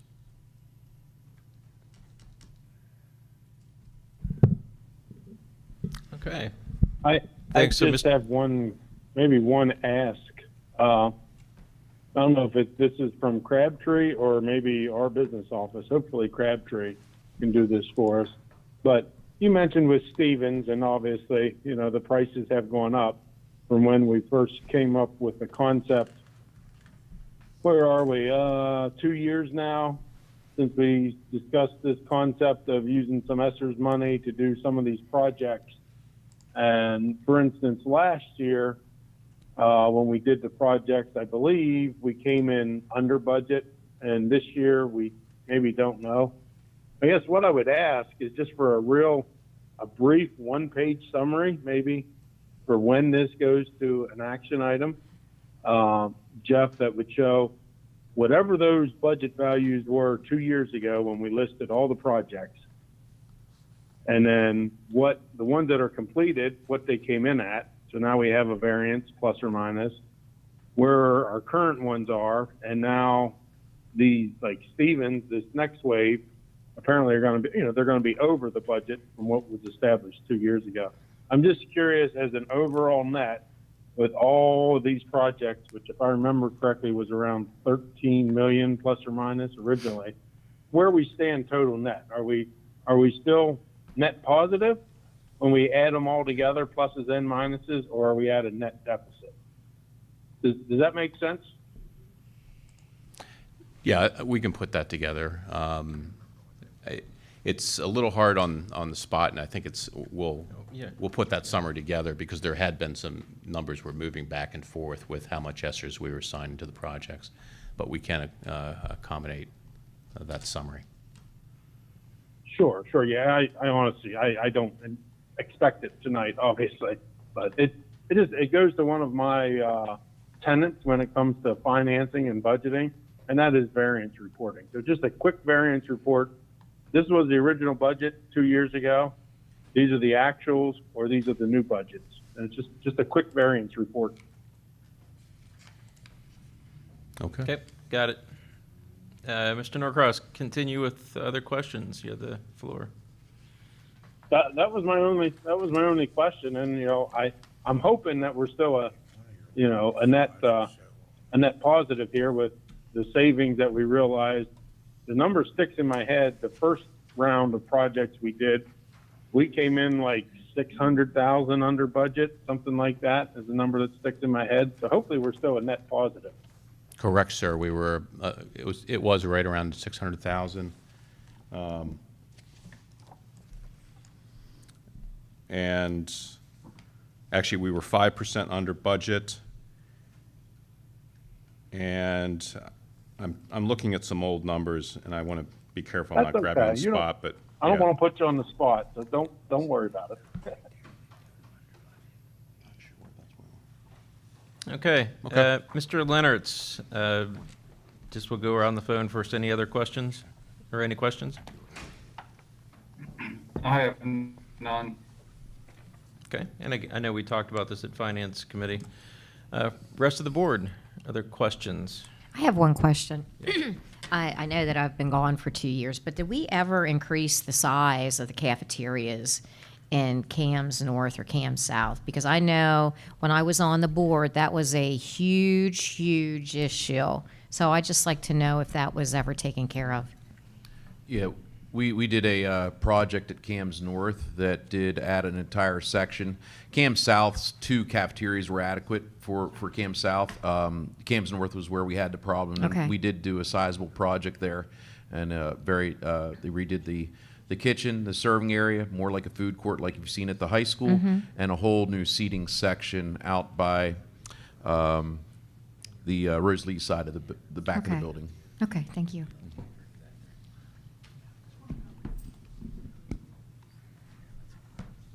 I had a question. You had mentioned the ceilings. You said the ceilings, was it CAMS North, CAMS South? What would cause a ceiling to wear out? I'm just curious what. So for the ceilings, good question. And we had this at all the elementary schools as well, and the ones even that we're talking about. In order to access the mechanical systems, we have to take the ceilings down. Everything's obviously above the ceilings. So in the process, you take the ceiling down, you put the new mechanical system, put a new ceiling in, as well as typically new lighting.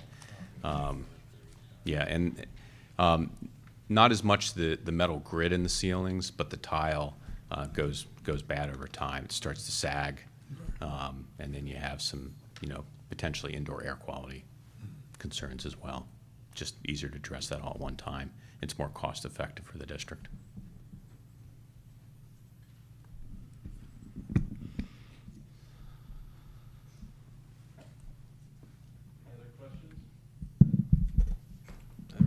Yeah, any other questions?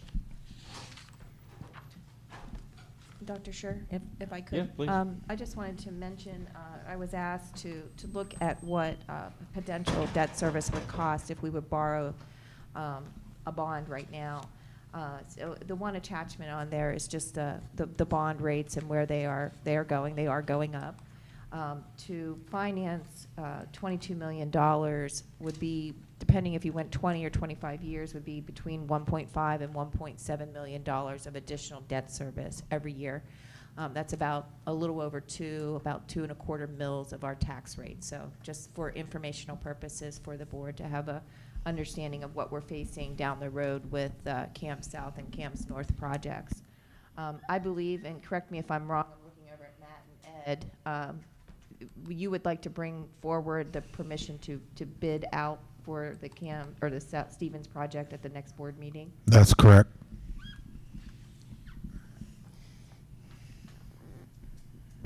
And that would be for what year then? Remind me. It would be next summer. For next summer. Right. So we're going to have to. We're talking about some of these probably floating a bond. Oh no, I'm sorry. Stevens would be for next summer. I'm sorry. Not Cam's North and South. Okay. You probably said Stevens and I heard Cam's North. Okay. I was still choking on the finance number. Yeah, I'm sorry. That's Sorry about that's my that. bad.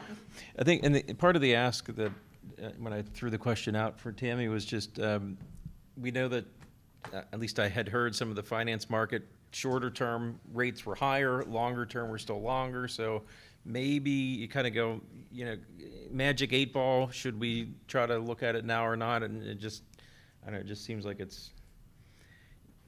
don't really know. Magic 8 ball came back with a blank. So, but we obviously have some big stuff coming up in front of us, which we have to we talked about at the Buildings and Grounds finance. That's one of the things we factor in when we have these questions about Grandview and others. It's not just the one school; it's kind of the whole ecosystem. With Stevens, just again, this, I know you said it could have an expansion on it, but this is just for the HVAC and energy stuff, right? I know you said that at the beginning, but I missed. Correct. Related to the Esther's project, it would be the HVAC, again, the ceilings, new lighting, the power related to the HVAC systems, and then typically we're also painting and redoing the floors in the process. So this doesn't address the cafeteria or the gym or anything like that, just for everybody's awareness. So we do have a school that's got those challenges, and this would address that because of the funding source. It's ESSER's money. We can't use it for the other things. It also doesn't address kitchen issues. Is that right? I mean, that would be in the same. We're not allowed to use. Correct, and we these funds had for that discussion last year. Unfortunately, the ESSER's funding cannot be utilized for the kitchen expansion. That would need to be something separate. What if we ran all the HVAC through the kitchen? Just saying, maybe. That would be an interesting application. You got something going there. I think so. I don't know. Creativity right Trying there. to be creative. Do we have the numbers of what the kitchen expansion costs? I mean, Mark, this is Ed. I have a question for Tammy then. Okay. One question on the floor, then Ed, you're next. I I'm don't sorry, have I that didn't hear. number off the top of my head. Dr. Diller, I think it's been several years since we looked at expanding the kitchen. I'm looking at Mr. Peters because I'm thinking it was about 4 years ago. And it sort of came off the list at that time. I think we had 3 different scenarios and 3 different costs to it. Mm-hmm. But I'd have to get you that. I guess I'm just thinking it kind of would make sense to me to do it all at one time, but I don't have any idea what that would cost. Something of that magnitude, that's where the addition would come in, you address that stuff. Yeah. Remember Through the addition. Remember to talk into your mic so Ed can hear and others. Sorry. Yeah, whenever we go to do like an addition, if that comes to that point, then that's when we would do those expansions like in the kitchen and multi-purpose room, et cetera. I see. Am I correct that we had ESSER's money that was slated for using at Grandview, what is that money going to be used for? Because we have to use the ESSER's money with a specific time frame. We have not made that determination yet. I mean, I think we're still investigating the possibility of what we are going to do with Grandview. Well, yeah, I know, but the ESSER money has to be used by should September be of planned 2024. for something else, it would seem to me, while we're deciding what Grandview, it seems to me that one of these other projects could be. That's a potential. I mean, we were looking at 3 years of projects, this summer being the first year, which the 4 elementaries are currently going through renovations right now. We have permission from the board to do the DAO next summer. We were going to do, originally we had proposed Stevens and Grandview for next summer.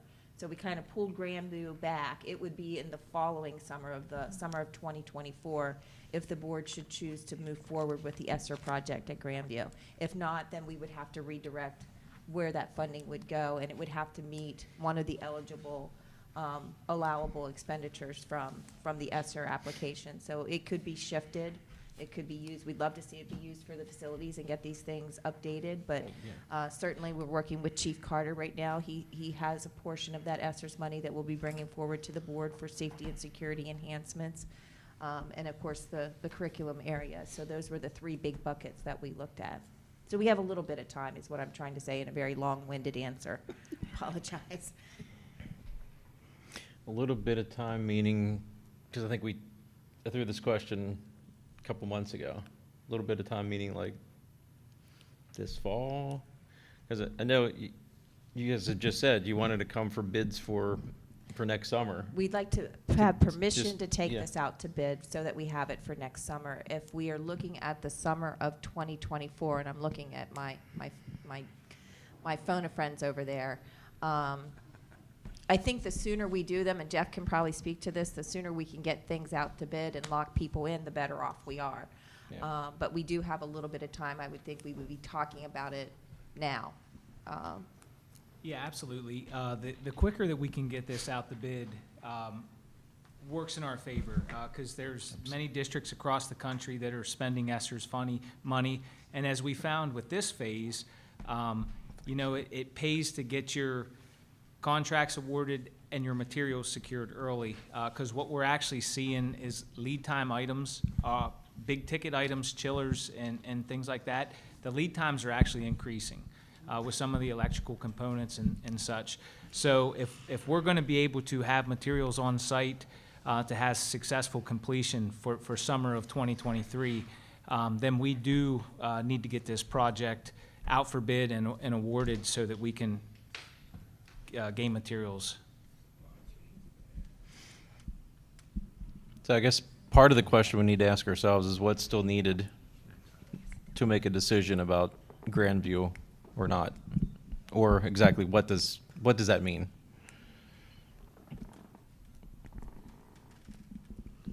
I think it doesn't seem as though Grandview's an issue with Stevens and the district being next summer. It's a year from now. It would be the following. Yeah. Yeah. Because So we need to make a decision about Stevens Oh, yeah. now. Yeah. I'm sorry, yes. Stevens, yes, now, but also, I just anticipate the Grandview discussion still, I want to see dragging on, because it's not the right term, but there'll be discussions and things that I could see this still taking several months before we collectively arrive at what path that we're going to take. Well, I guess that's what my point was the fact that there are other projects that ESSER money could be targeted for, and then Grandview, whatever is decided, would come from another source. Is that? I'm going to look at Mr. Peters, because I do believe that, and I'm just going to back up slightly, because when we had the ESSER money coming out, we had ESSER 1, we had ESSER 2. When we got ESSER 2, we went through the capital projects and identified things that we thought we could do to help improve the air quality in the buildings. And a lot of that was centered around updating our control systems. When ESSER 3 came out, and it was such a sizable amount, and it really did have an identification that the federal government wanted to see school districts updating their facilities. So that's when we brought in Mr. Straub, and we went through and did a mini feasibility study with the district, and that's how we came up with the basically 6 elementary schools and the DAO that we could fit in with the ESSER money. I don't know how much else is on the capital plan right now that would fit under the ESSER funding. That would have to be something we'd have to go back through and look again, because I think most of it has been addressed. I'm looking at Ed for that confirmation. And Mr. Peters was shaking his head, yes, most of the items that's on the capital, that list that was presented at the very beginning of this item. Yeah, there's a lot of items that have come off that list because of the projects this summer. And as we go through this process, as I said earlier, then we could remove more from this list. And then, like Jeff said, you get down to the 2 middle schools. Now you're looking at big numbers coming off this list. So it's a process between the ESSERs and the capital improvement list. Yeah, and I think too it'll be helpful when we get the document put together that shows the cost increases for Stevens Elementary as well as the DAO, so that we can kind of see exactly how much money we're working with there too left for the ESSERs. Might add too that I really think at some point the board needs to go. It was helpful to me to visit Lurgan. I was at Lurgan and we were at Grandview, and it really helped to visit those buildings because the Grandview decision is going to be a big one, and down the road before we put money into it, deciding what we want to do there. So I think that scheduling a meeting of the board to tour those buildings would be a big help as you start to analyze what we might be recommending or somebody might be recommending. I think one last thing I wanted to add to this conversation is we are talking about Stevens right this minute for the summer 2023, and we've had some mention of Grandview for the 2024. My one recommendation is that once we have the decision one way or the other on Stevens, that we work to possibly have a decision and discussion this fall on Grandview, and let's not extend it an entire year to next summer. Great, right. And the ESSER's funding is going to become more critical timing-wise next year, because then you're going to be working towards that September 30th, 2024. And the supply line issues that Ed and Matt have spoken about, we want to be in a scenario that last potential project, we're ready to go much sooner than it needs to be. We don't want to be in a scenario that we find out that some equipment's delayed or a decision for whatever reason delays, and all of a sudden part of the project can't be funded. And we don't want to be in that position to have to tell you that as a district. So let's work on, we'll get this summary document for you so you have that for next month. And then potentially after that decision, then we'll start to immediately maybe jump back into the Grandview discussion, or whether those funds are allocated in some other means. Okay. Sounds good, and perhaps we could have not one of these meetings because of the broadcasting, but we can have Buildings and Grounds or some committee meeting at one of the Grandview or some of the other places. It was also helpful to go to Lurgan because you could see how much further it is out, and then from Lurgan to Grandview over to Scotland, and what's that mean for balancing class sizes and so forth. I think that all needs to be taken into account. All right, anything else on 1.1? Mark, this is Ed. Yep, a little louder, Mr. Norcross, but go ahead. Oh, okay. Just one thing I wanted to ask, and then maybe a follow-up on Ms. Gogler's comment. Mrs. Stauffer, when you said the bond refinance, did you say 22 million or 32 million? Mr. Norcross, I had asked PFM to give us an estimate for 22 million. because at that time, that was about the estimate of one of the middle schools, and of course, now that's been revised. So it would be 22 million, depending again if you finance for 20 years or for 25 years. And I'm rounding, it's between 1.5 and 1.7 million dollars of debt service over the life of that bond annually. Okay. Okay, I thought you said 22 million, and I didn't think that was enough for both buildings. Aren't both buildings on roughly the same timeline? I think one is a year or two further out. And again, this was just an ask as to if we would look at financing now compared to 2 years from now. We are trying to grow the cap reserve, and you're rolling the dice. Yeah. Magic 8 Ball doesn't know what 2 years, but it's, Hey, Mr. Norcross, anything else? Yeah, and my other comment, it follows up on Ms. Gogler's comment that, with this ESSER's money, we've used the term surplant. If we had to surplant the Grandview money and somehow stash it through this surplanting process, we would stash money in capital reserve if we needed more time as far as the Grandview decision. As we make our informed decision, and however long that takes. Mm-hmm.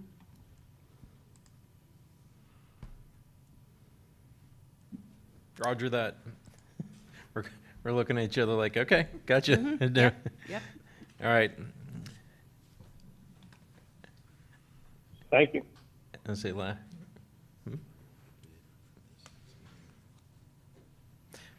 So Mr. Woodman's asking, they're supposed to bring an approval to the next meeting for the bid for Stevens. For permission to seek bids. Permission to proceed for the bid. Mm-hmm. Agreed. That's what we'll bring. All right. Good. Well, 1.02, Ms. Stauffer, I think, the excitement kind of has already been. I know, I lost my thunder, I think. Yeah, it was very exciting. I'll be real quick about this.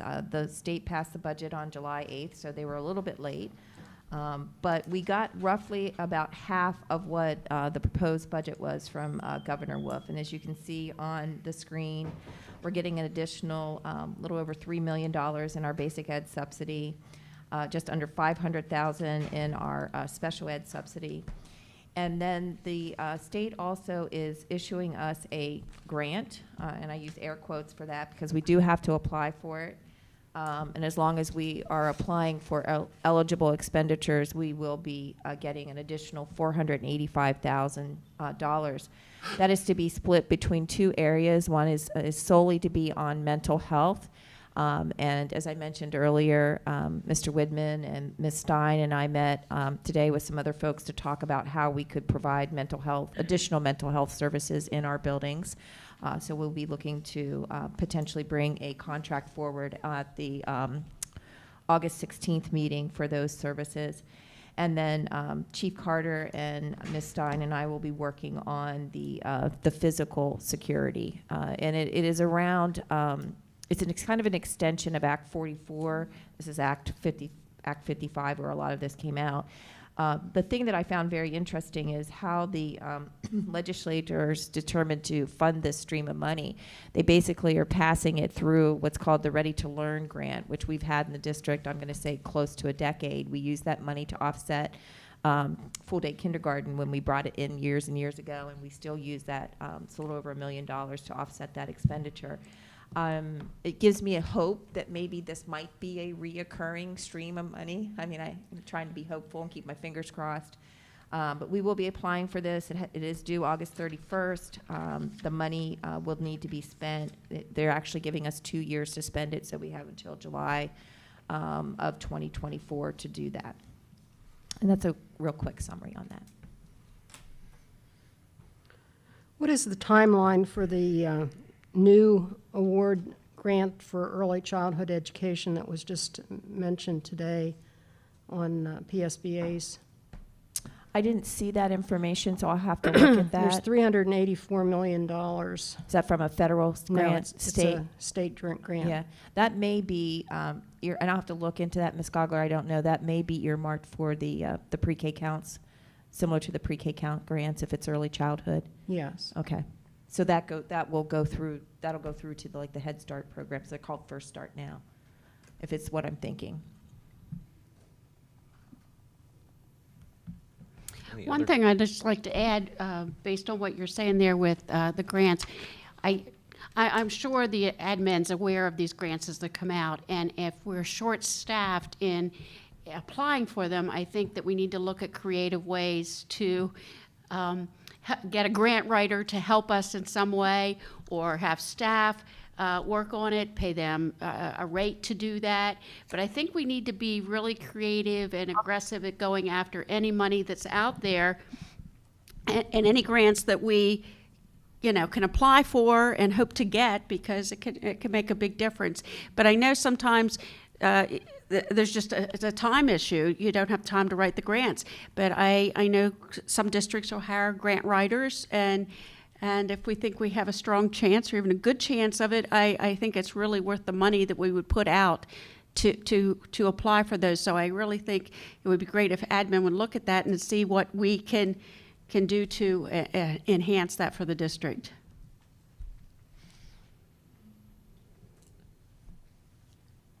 All right.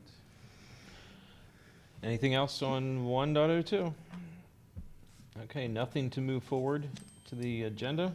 1.03, disposable of non-functional equipment. It looks like we've got a typewriter, over 30 years old, a Canon camera. Anybody have questions about disposing of this for Mrs. Stauffer? Are we at a thrift store auction right here? Well, actually, if the items have any value, we try to dispose of them through Municipid, which is a public site that you can go out and bid on. We were actually successful. I'm really excited that we finally got rid of the trailer at Grandview after, I think, 4 bids. We had 3 bidders that backed out. The 4th one finally took it. So, but these have little to no value, is what I would say these are.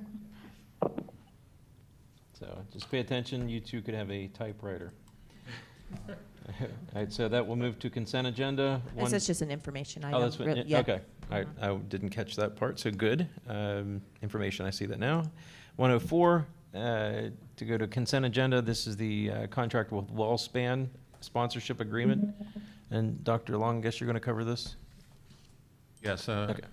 I spoke with Mr. Corsi today. The actual contract is still sitting at WellSpan. They are still reviewing it with their legal department. So we should have it before too long. But as you can see, the 5 years agreement for naming rights at $15,000 per year, and then 5 years at $10,000 for athletic director funds for specific sport events or needs within the athletic department. So I know not everybody is at the finance committee, but this is finance building ground, that long one. This is pretty much what we talked about there, right? That's correct. Okay, so for Mr. Norcross and Mr. Leonard's, no change to what we had discussed at that meeting. It's just the contract's still pending them. So assuming we have it back, we'll put on the 16th.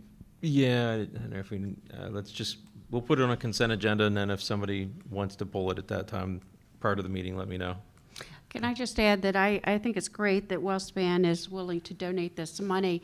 I do think that it would be great for the board to review, not necessarily a proposal, but with the athletics, the $10,000 each year, what that money is going for, if to enhance students. But we'd like to just a few specifics on it. Then that way, when we're asked as board members, where did that go, we just kind of have an inkling of where it goes. Now, I know we approve all the expenditures, but sometimes it gets buried in there, and you don't know which is what is what. So we know that he'll use his background and spend it wisely, but at the same time, sometimes it's just nice to know. And to that point, Dr. Diller, my conversations with Dr. Long and with Mr. Corsi, because we would be sitting that in an assigned fund balance, those expenditures need to come forward to the board prior to agreement to purchase or to spend anything. So I would hope that at the beginning of the year, Mr. Corsi would have an outline of what he would want to do. We would bring that forward so that then we could go through the purchase process that we normally I use. think that would be great.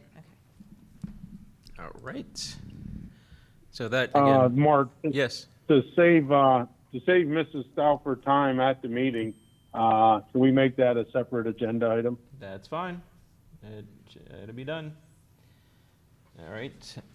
105, contracted bus and van drivers. Mrs. Stein. Yes. Each year prior to school, transportation receives all of the driver information from our 8 contractors, and it goes through HR department, and they make sure everything is good. And then we present that list to the board for approval. So they are still compiling that list, but we wanted to get this information on the board or the COW agenda this evening, so you know that would be coming forward at the 8/16 board meeting for approval. Okay. And it's, I know we've seen these many times, even throughout the school year, where Yes. somebody gets added, so this is kind of standard fare stuff, and the 16th is still adequate time before school gets started. Yes, thank you. Great. So that will be on consent agenda. 106, a bus bid. Mrs. Stein, keep on rolling. Yes. At the June 28th board meeting, the board authorized us to solicit bids for a new school bus or a used school bus to replace one of our buses that needed a new engine at the cost of, I think, about $30,000. So we put out bus bids. We opened them last week, and I'm going to tell you, we did not get very many bids. There's not a lot of availability out there for buses right now, just like all of the other supply demands we're having. So we did get 2 buses from Brightville, 1 from Woofington. Royer did not participate in the bid. We are recommending the 2021 Bluebird Cummings from Brightville at a cost of $85,500. This bus was selected due to the lower mileage, and also the newer bus will provide us with an additional warranty for that bus. So we're asking permission to move that to the board meeting for approval. Any questions? All right, we'll put it on the consent agenda for the 16th. 107, transportation contract addendum. Mrs. Stein. Okay, thank you. Okay, so back in June, the Transportation Committee met to discuss rising fuel costs for our contractors, the current transportation contract that we have with them, which is from a time span of 2018, and it ends at the end of this next school year, 2023. We also discussed the rates for our specialized routes. So the committee recommends approval of the attached contract addendum, which addresses the following items. Number 1, the district will pay 1 additional hour of pay rate at the rate of $17 for trips that were serviced in the past already from January 1st, 2022 through June 30th of 2022. And the total cost of that would be approximately $3,366 to be paid from the transportation budget. The second item, beginning July 1st of 2022 and ending at the conclusion of the 22-23 school year, for providing additional transportation services, the district would pay the contractor an additional $1 per hour. So their current rate in the contract is $17. They would be getting $18 per hour. The increased cost would be approximately $1,550, and this would be funded through athletic and also departmental budgets, so for field trips and things like that. So beginning number 3, beginning July 1 of 2022 and ending at the conclusion of the 22-23 school year, for providing additional transportation services. The district shall pay the contractor an additional 15 cents per mile. This is to cover their fuel costs. The increased cost would be approximately $3,720, and this would be funded through the athletic and department budgets when they do field trips. So then number 4, beginning July 1st of 2022 and ending at the conclusion of the contract for providing specialized transportation of our students designated as homeless, which the designation shall occur at the district's sole discretion. The district shall pay the contractor an additional 25 cents per mile. The increased cost would be $24,411, and this would be paid through the transportation budget. And the addendums for each one of the contractors is attached, and that was drafted by our attorneys. Are there any questions? Could you explain to the audience and the maybe board members like myself who was unaware of the homeless transportation costs, can you explain the, I think it's McVinney Act or something like that, that requires us to do this and how it impacts us? Yes, so the McKinney Veto Act requires us to provide transportation for a student that is identified as homeless. We have a lot of students throughout the district, and they also have the option to go to their school of origin. So if you have a family that is living in a hotel in State Line or somewhere, we would transport them from that location to wherever their home school is. It could be Lurgan. I think we've actually had that occur before. And they also move around a good bit too, so that transportation, it changes frequently. It's very hard to budget for that cost. We just use historical numbers, but does that help answer that? What is the furthest distance that you have to transport them? That's funny because, well, it's not funny. It's dependent on the the homeless liaison and the school point of contacts. They decide that information to see what they think is a reasonable distance.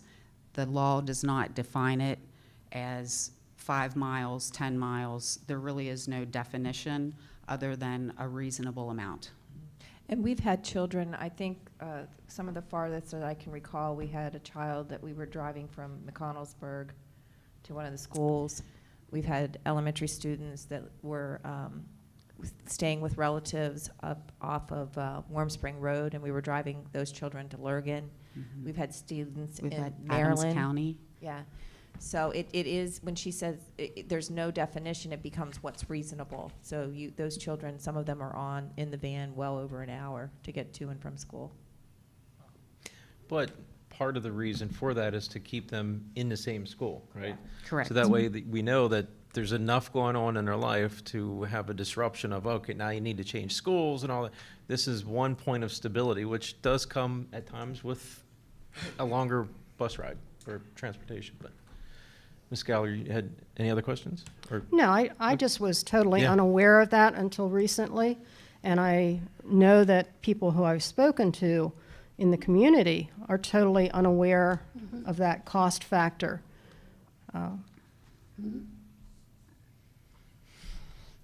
Any questions about what's listed here? Mark, this is Ed. Yep. Bobby, so on item 3 and 4, go back to my notes here, those two items, those contracts currently are not indexed with the diesel fuel adjustment. That's why we do this addendum now. Correct. Actually, Okay. yes, items 3 and 4 are for additional routes or field trips, and they are not part of the regular routes and the contract that we do the fuel adjustment for. Because they sometimes change so frequently, there would really be, I'm not sure how we would calculate an escalation. You could have a student at one place one day and another one another day. Okay. Well, that was sort of what I was leading into whenever the contract comes back up. Is there any way that these items could have an index associated with them, whether that be if the carrier wants reimbursed, then they simply provide a log of the amounts, and we do it like a factor. I mean, I'm used to diesel, and it's crazy right now, where it's a factor of gallons per mile. So all you have to do is know the only thing you need to know are the miles, and then you say, all right, it's 8 gallons per mile, and it's 50 cents per gallon difference. So you take the miles times the factor times 50 cents, and then you have the amount.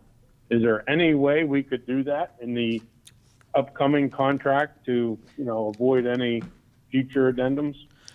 I would say that we can take a look at that, and we could also check with our neighboring districts and see how they handle those situations as well. And at least we can present that to you, for the upcoming contract. That's a great idea. Yeah, see what our neighbors are doing. And the other, on this same topic, when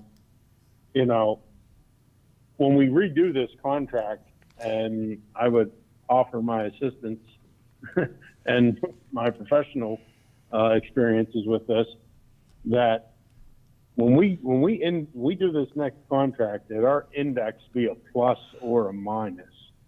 I mean, it's my understanding now, if it's a plus, then we pay the buses, we pay the bus drivers. If it ends up being a minus, then we don't get any money back at the end of the year. I mean, I'm all in favor of an index, and it's a fair index, and it's based on market. But if you're going to have an index when the price goes up, all right, there ought to be a provision for also when the price goes down. I think let's table contract items for upcoming discussions, but we did catch you and you said you're willing to be part of those discussions, so we'll let that be reflected in the minutes. You got it. I have a volume here. Yep. All right. So any objections to this getting put on the consent agenda for the 16th? All right. Then we'll move to 108, parent transportation contracts. Mrs. Stein. Thank you very much. I'm on a roll here tonight. We have 2 parent transportation contracts for the 22-23 school year. These students are transported by their parents. One is to an out-of-district location, and the other one is to an in-district location. The contracts are in the executive section. I'm not allowed to put those student names out in public content, but we've been doing these for years. The parents have been transporting, so this is kind of an annual update for them. We pay them whatever the federal mileage rate is.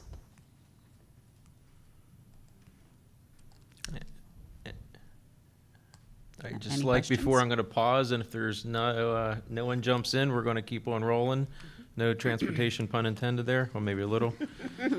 So we'll put that on consent agenda, 109. Okay. Ms. Stein, you're still up. All right. Community eligibility provision, and I will call that CEP, the acronym for that. So the Community Eligibility Program allows the district to provide free meals to qualifying schools, and that's breakfast and lunch. Every 4 years, the Food Service Department is required to reestablish or regroup the schools that are CEP. Various calculations go into ensuring that food service can provide this option while continuing to be fiscally stable.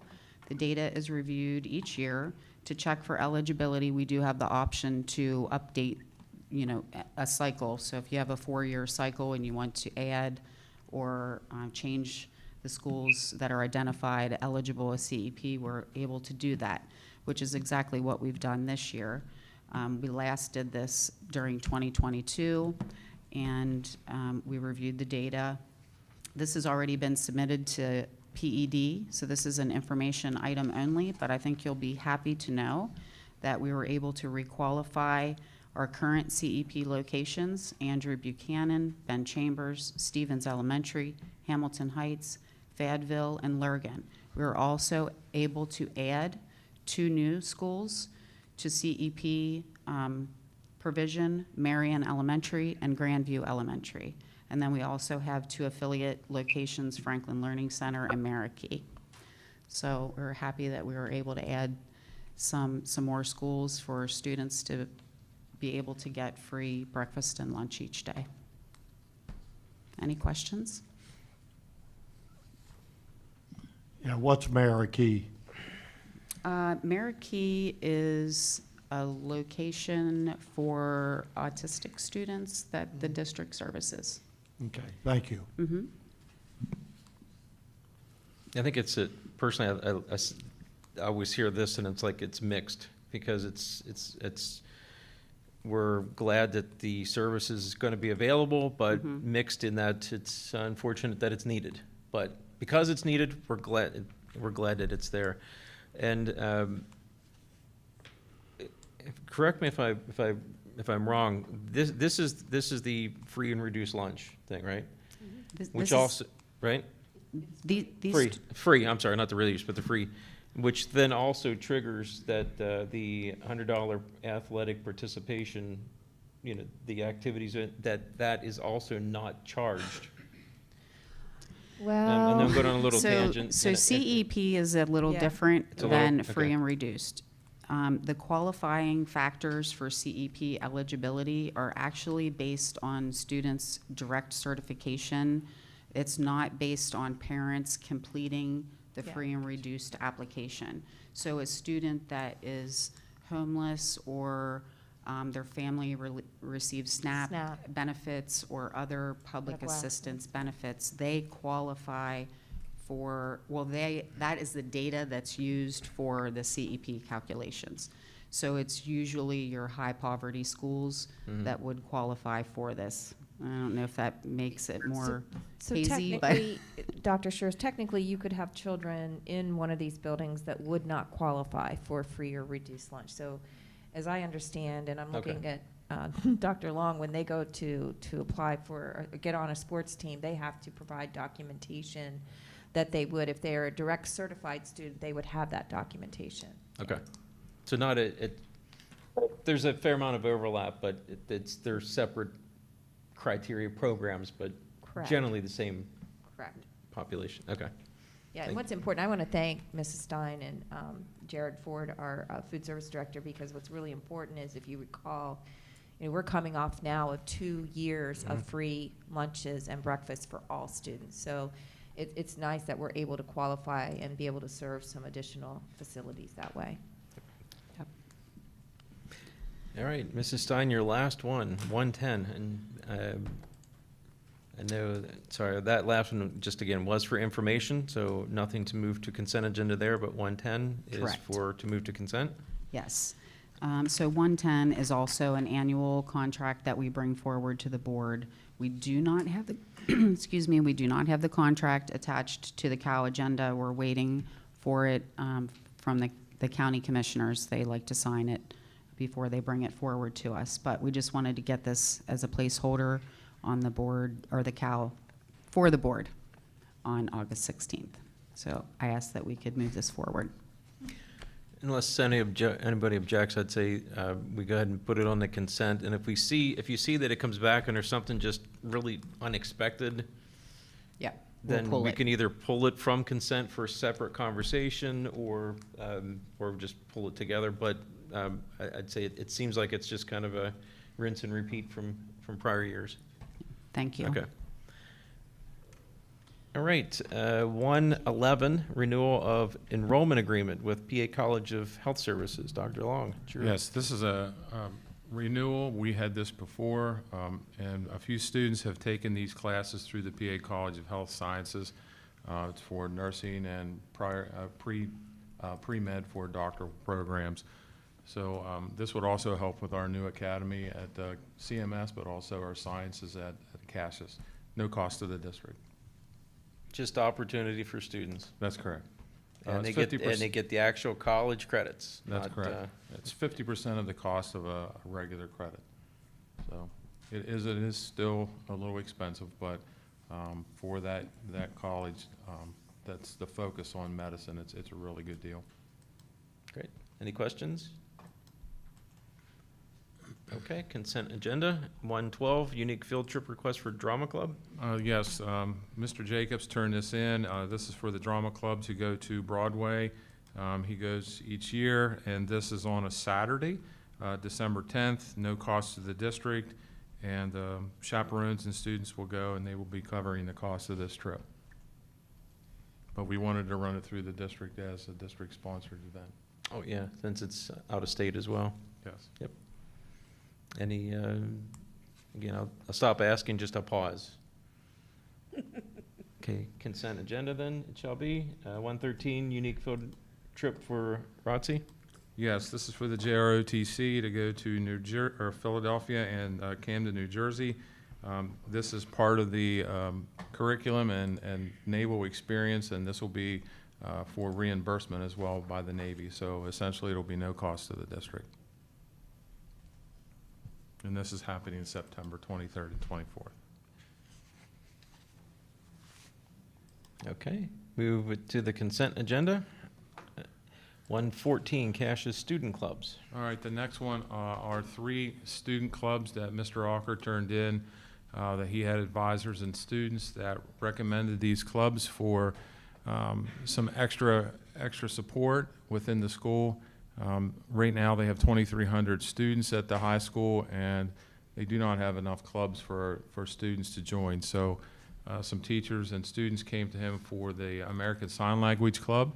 That club has quite a few students that would like to do that and also learn sign language. We did look up, and there is a CSPG for certification.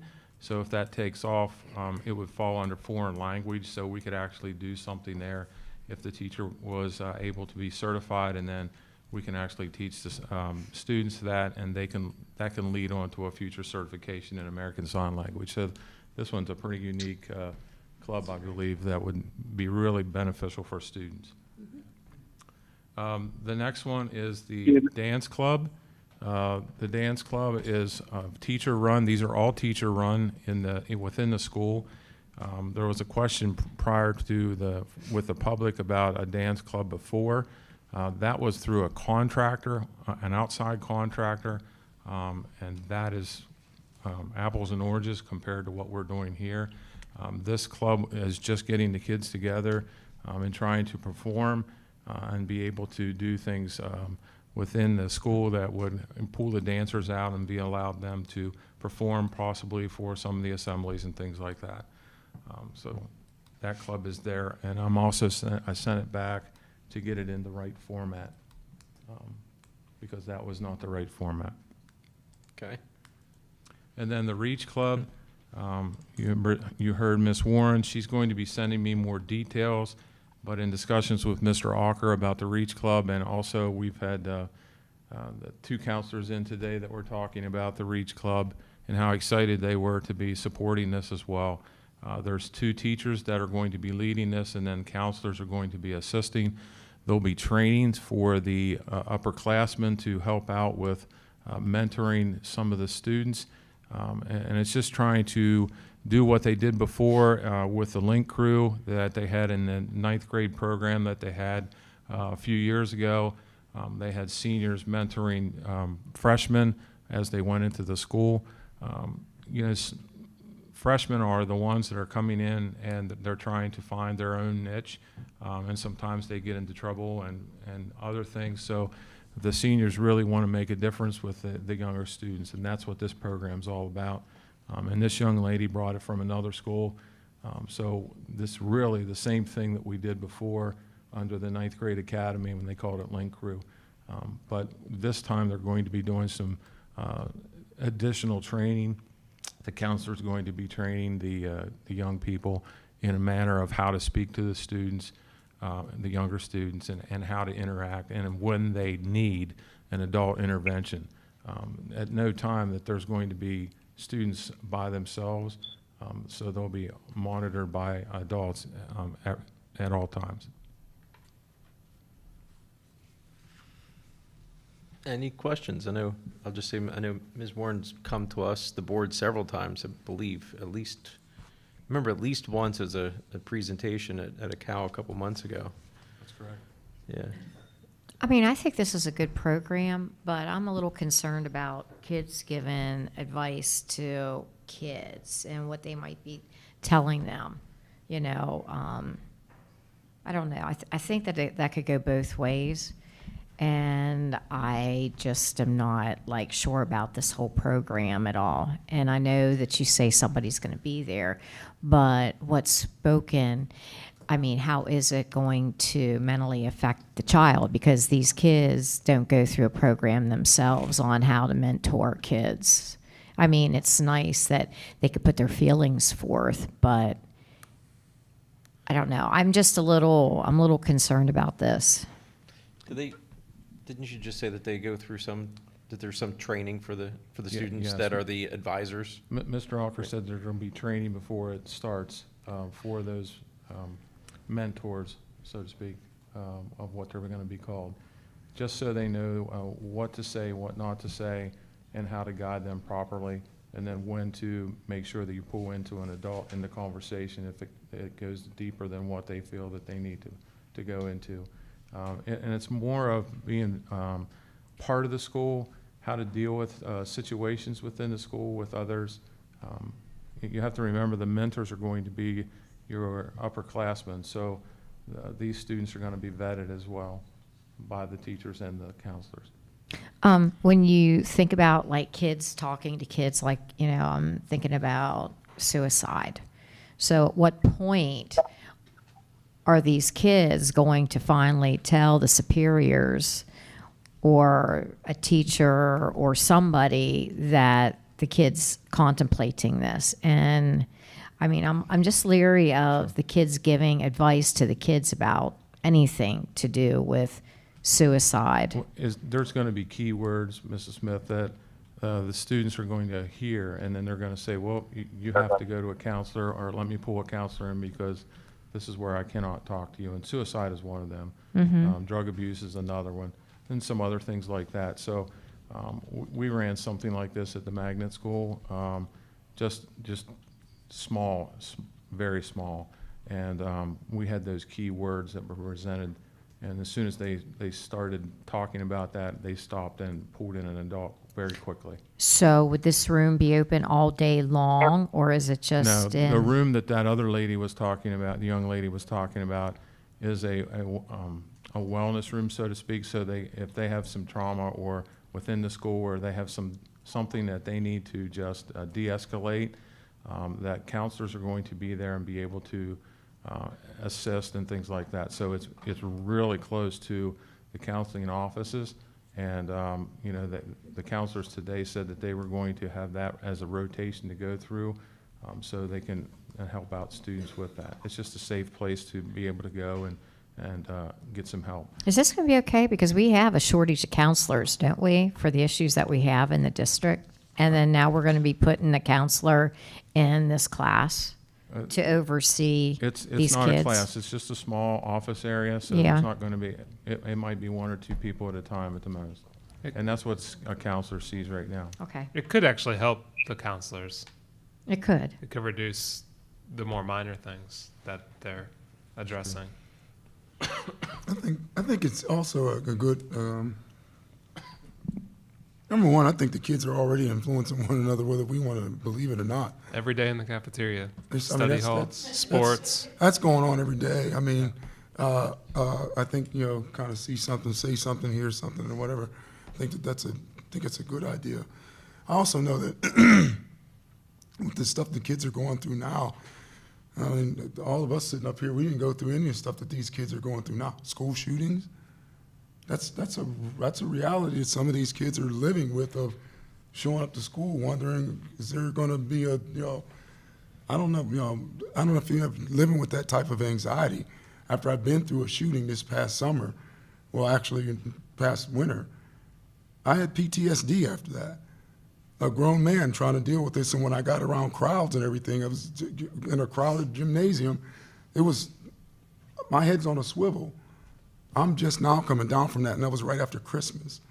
So I think that I think it's a great idea to open those avenues up and maybe get more counselors, teachers, or whoever else, professionals involved. If I can say something to confide in another student, and that student is able to say, hey, look, hey, this guy may need a little help, she may need some help. I think it's a good program, and you've already run a pilot at a CMS. Yeah, I want to reiterate, today we did meet with 2 different counselors that are counselors at the high school, and they were very excited about the possibility of this program, so they support it, and they're going to be also helping out with the program. So those, actually the 2 counselors that ran the Link crew prior were very excited about that. Would you like me to I separate? just have those? one comment on the ASL, Sign Language Club, and Dr. Long's mentioned. Many college institutions provide or will give students foreign language credits for an ASL class at college levels. Yes, that's correct. That's cool.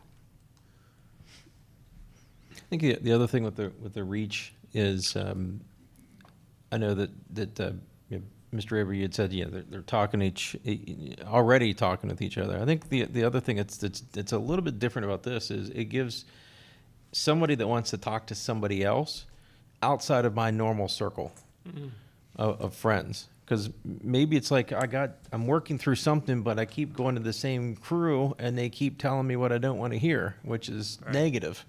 It gives me, I could go talk to somebody else that's kind of same level as me.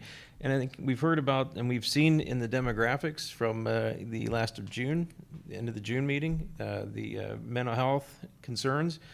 I think this is let's give it a try. The guidance counselors are behind it, administration's behind it.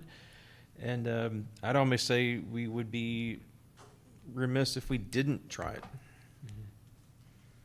So for just in case stuff, why don't we put these onto consent agenda as 3 separate items? And then if there's a desire to pull one for any separate discussion, it would be easier to do it that way. Okay, hearing no objections to that, we'll go with that route. 115, Mr. Woodman, this is for the contracts, ability for to sign contracts, grants, agreements, et cetera, electronically. I think this is just giving you approval to be able to do that, right? Yes. All right. 116, ProCare Client Services Agreement, Mr. Woodman. Yes, this is an agreement with ProCare. We're still short with speech and language teachers, as most school districts are. They would roughly see 55 to 65 students each, with the cost broken down below.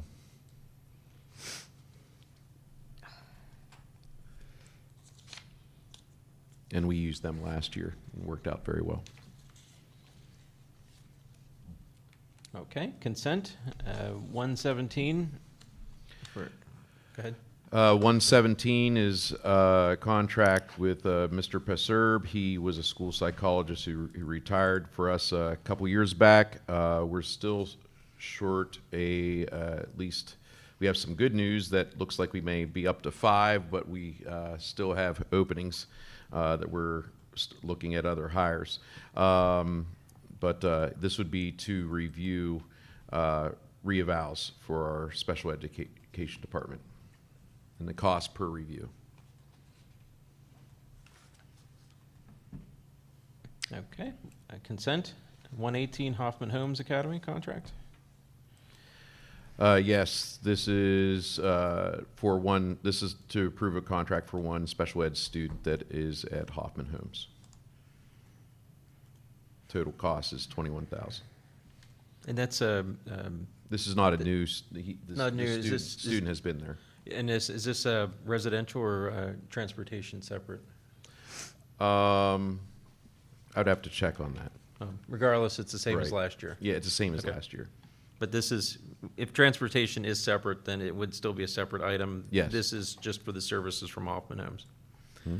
All right. The next, 119? Yep. we go ahead. use Comagno Law Group for. Excuse our- me, Mark. just Yes. Could make that a regular agenda item, please? I need to abstain with a family member who's on the board there. Okay, thank you. 118 will be a regular item, not on the consent. All right, and Mr. Woodman, you say the Conomago Law, it's a continuation of, they've done services before for us? Yes, and still working on several legal matters for us in the special ed program.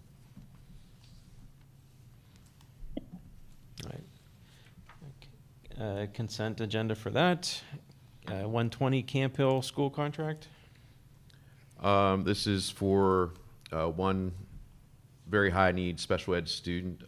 This is a contract that we had last year, and the student has a residential fee, an aid fee, group therapy fee.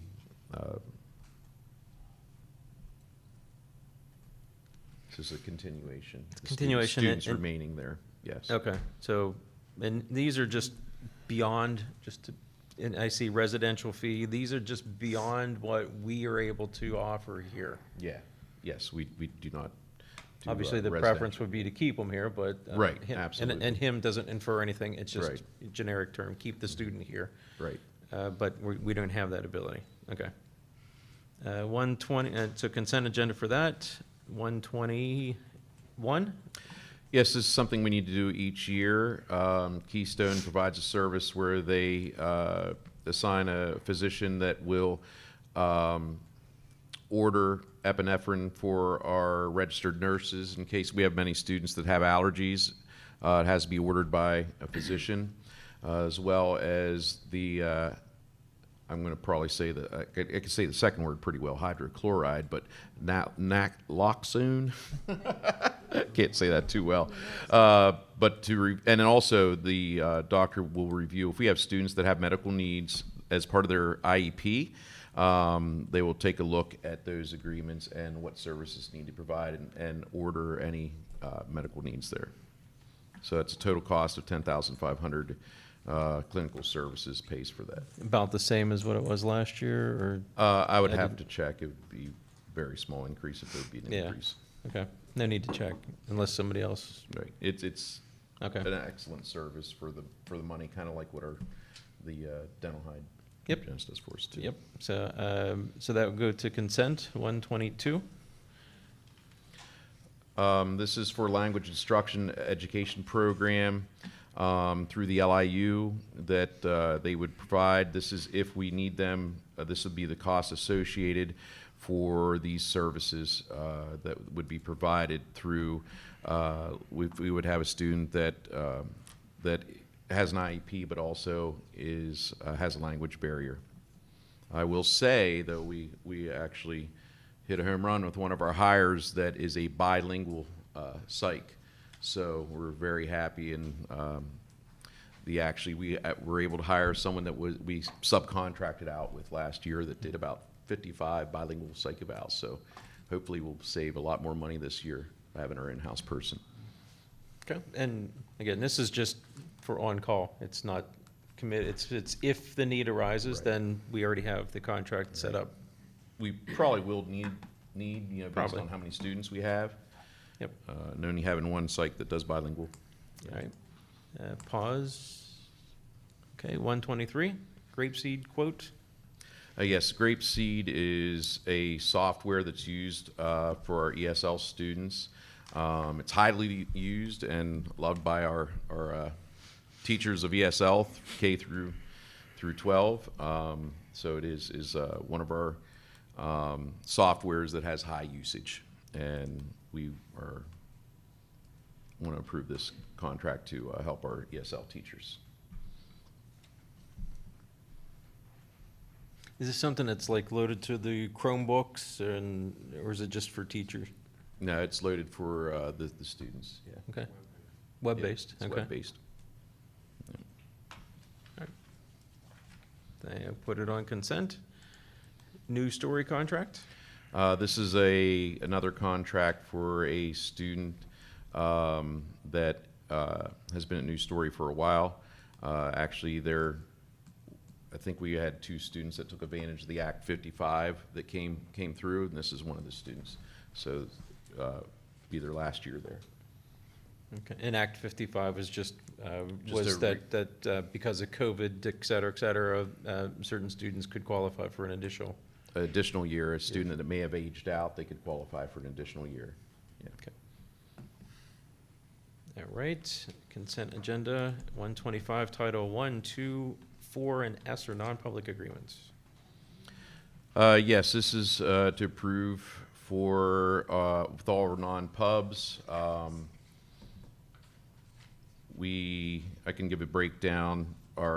So we have students that live in our zone that may go to a non-public school: Cumberland Valley Christian School, Shalom Christian Academy, Diocese of Harrisburg, and I have a few others, Corpus Christi. But the breakdown, basically Title I, about $56,000 of our title money goes towards students in those areas. And I have a breakdown of that $56,000 of who receives it if you need to know. But we have to do this each year. We've been doing this for at least 7 years. Okay. And obviously, I'm going to make the presumption that it's a requirement for that the federal Yes. government mandates on us. So don't really have a choice. Exactly. Okay. So they'll put that on consent. Central Penn Education Associates Agreement, 126. Yes, this is for, once again, if needed, this is an agreement between Central Penn Education Associates and the district for psychoeducation evaluations and record reviews. That's if we need it for, they'll do regular ed students as well as Spanish evaluations. We needed to line these up since we are still short on school sites. We didn't want to not have the ability to.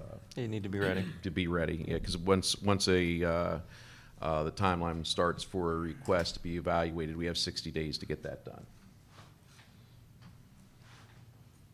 Okay. Consent agenda 127. Mrs. Clever. Okay, good evening. You get to finish us off. I will finish us off. We are going to start bringing job descriptions to the board for review and approval. I don't believe it's something that was normally done previously here at Chambersburg, but we are going to start plowing through these and bring these before the board. The first one is the business office secretary job description, and that job description is attached. You're going to also notice that we are going to be using a universal template, so they will look identical. I had it reviewed by Attorney Z to make sure we were buttoned up on all the legal aspects of job descriptions. So that's our first one. All right, and I'll just say for point of reference, the job descriptions are reviewed by the LIU board. So I know that Ms. Clever, you did this, I think, at Shippensburg before, right? And so. And Greencastle. I guess we were the ones that just catching up, so it's our turn now. All right, that will go on consent. And yeah, if you see anything that you have a question about on any of the job descriptions, Absolutely. then Let me know, email. please. And if need be, we'll just let us know before the meeting, and we'll pull it from consent agenda or whatever. Absolutely. Yep. Was there something on the phone or? Yeah, Mark, this is Ed. I just want to thank Tina for these. And this is, part 2, I believe, of the org charts. And hopefully maybe we can get a little packet together for board members where each department has, for each department, the front page is the org chart and the subsequent pages are these job descriptions. And that way, when we're discussing positions and salaries and raises and, backfilling, we have a flow chart and for who all's in the department, and 2, we have descriptions. So I'd like to see this eventually become part of a larger comprehensive document for that, you know, board members could have readily available, sitting at our places at the board table. Yep, something we'll be working on. Thank you. All right, well then, 128. 128, so this is the job description for our payroll coordinator. Again, you're going to see that it is similar in appearance with the template that we are using. Okay, all right. Consent agenda, also 129. And this is our last one that we're bringing forward this time. It is for our student registrar job description.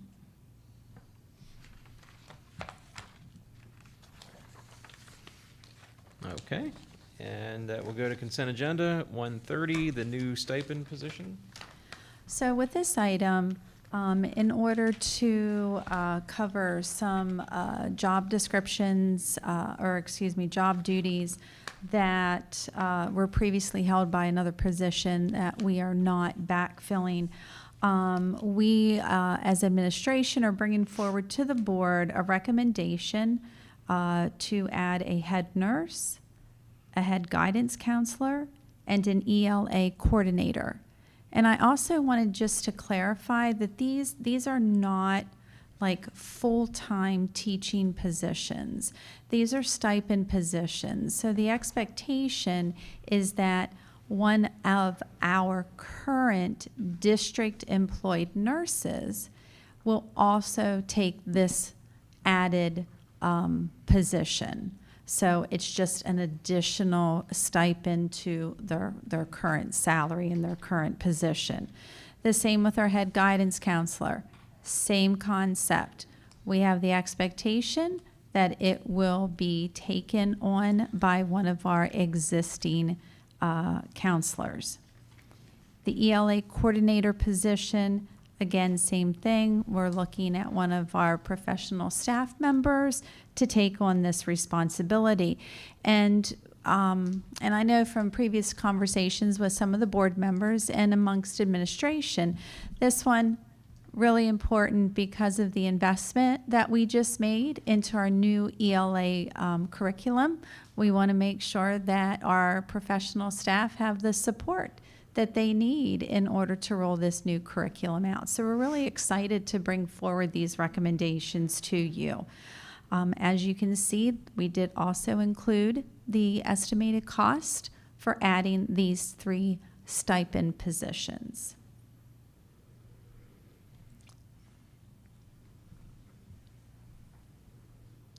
I would just like to say that I'm very pleased to see that we're going back to having a head nurse.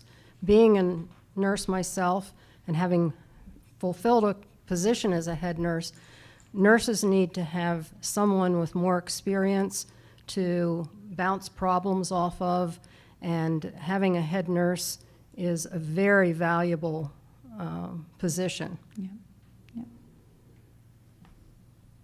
And I'd like to add too, on the ELA position, the stipend for that, yes, we're starting in with all the new curriculum that we have for our English language arts, but it will also be an ongoing process because there will always be new teachers, there will be, they need that assistance. And Absolutely. I'm proud the district is going to supply that help. Yep, for absolutely. these teachers.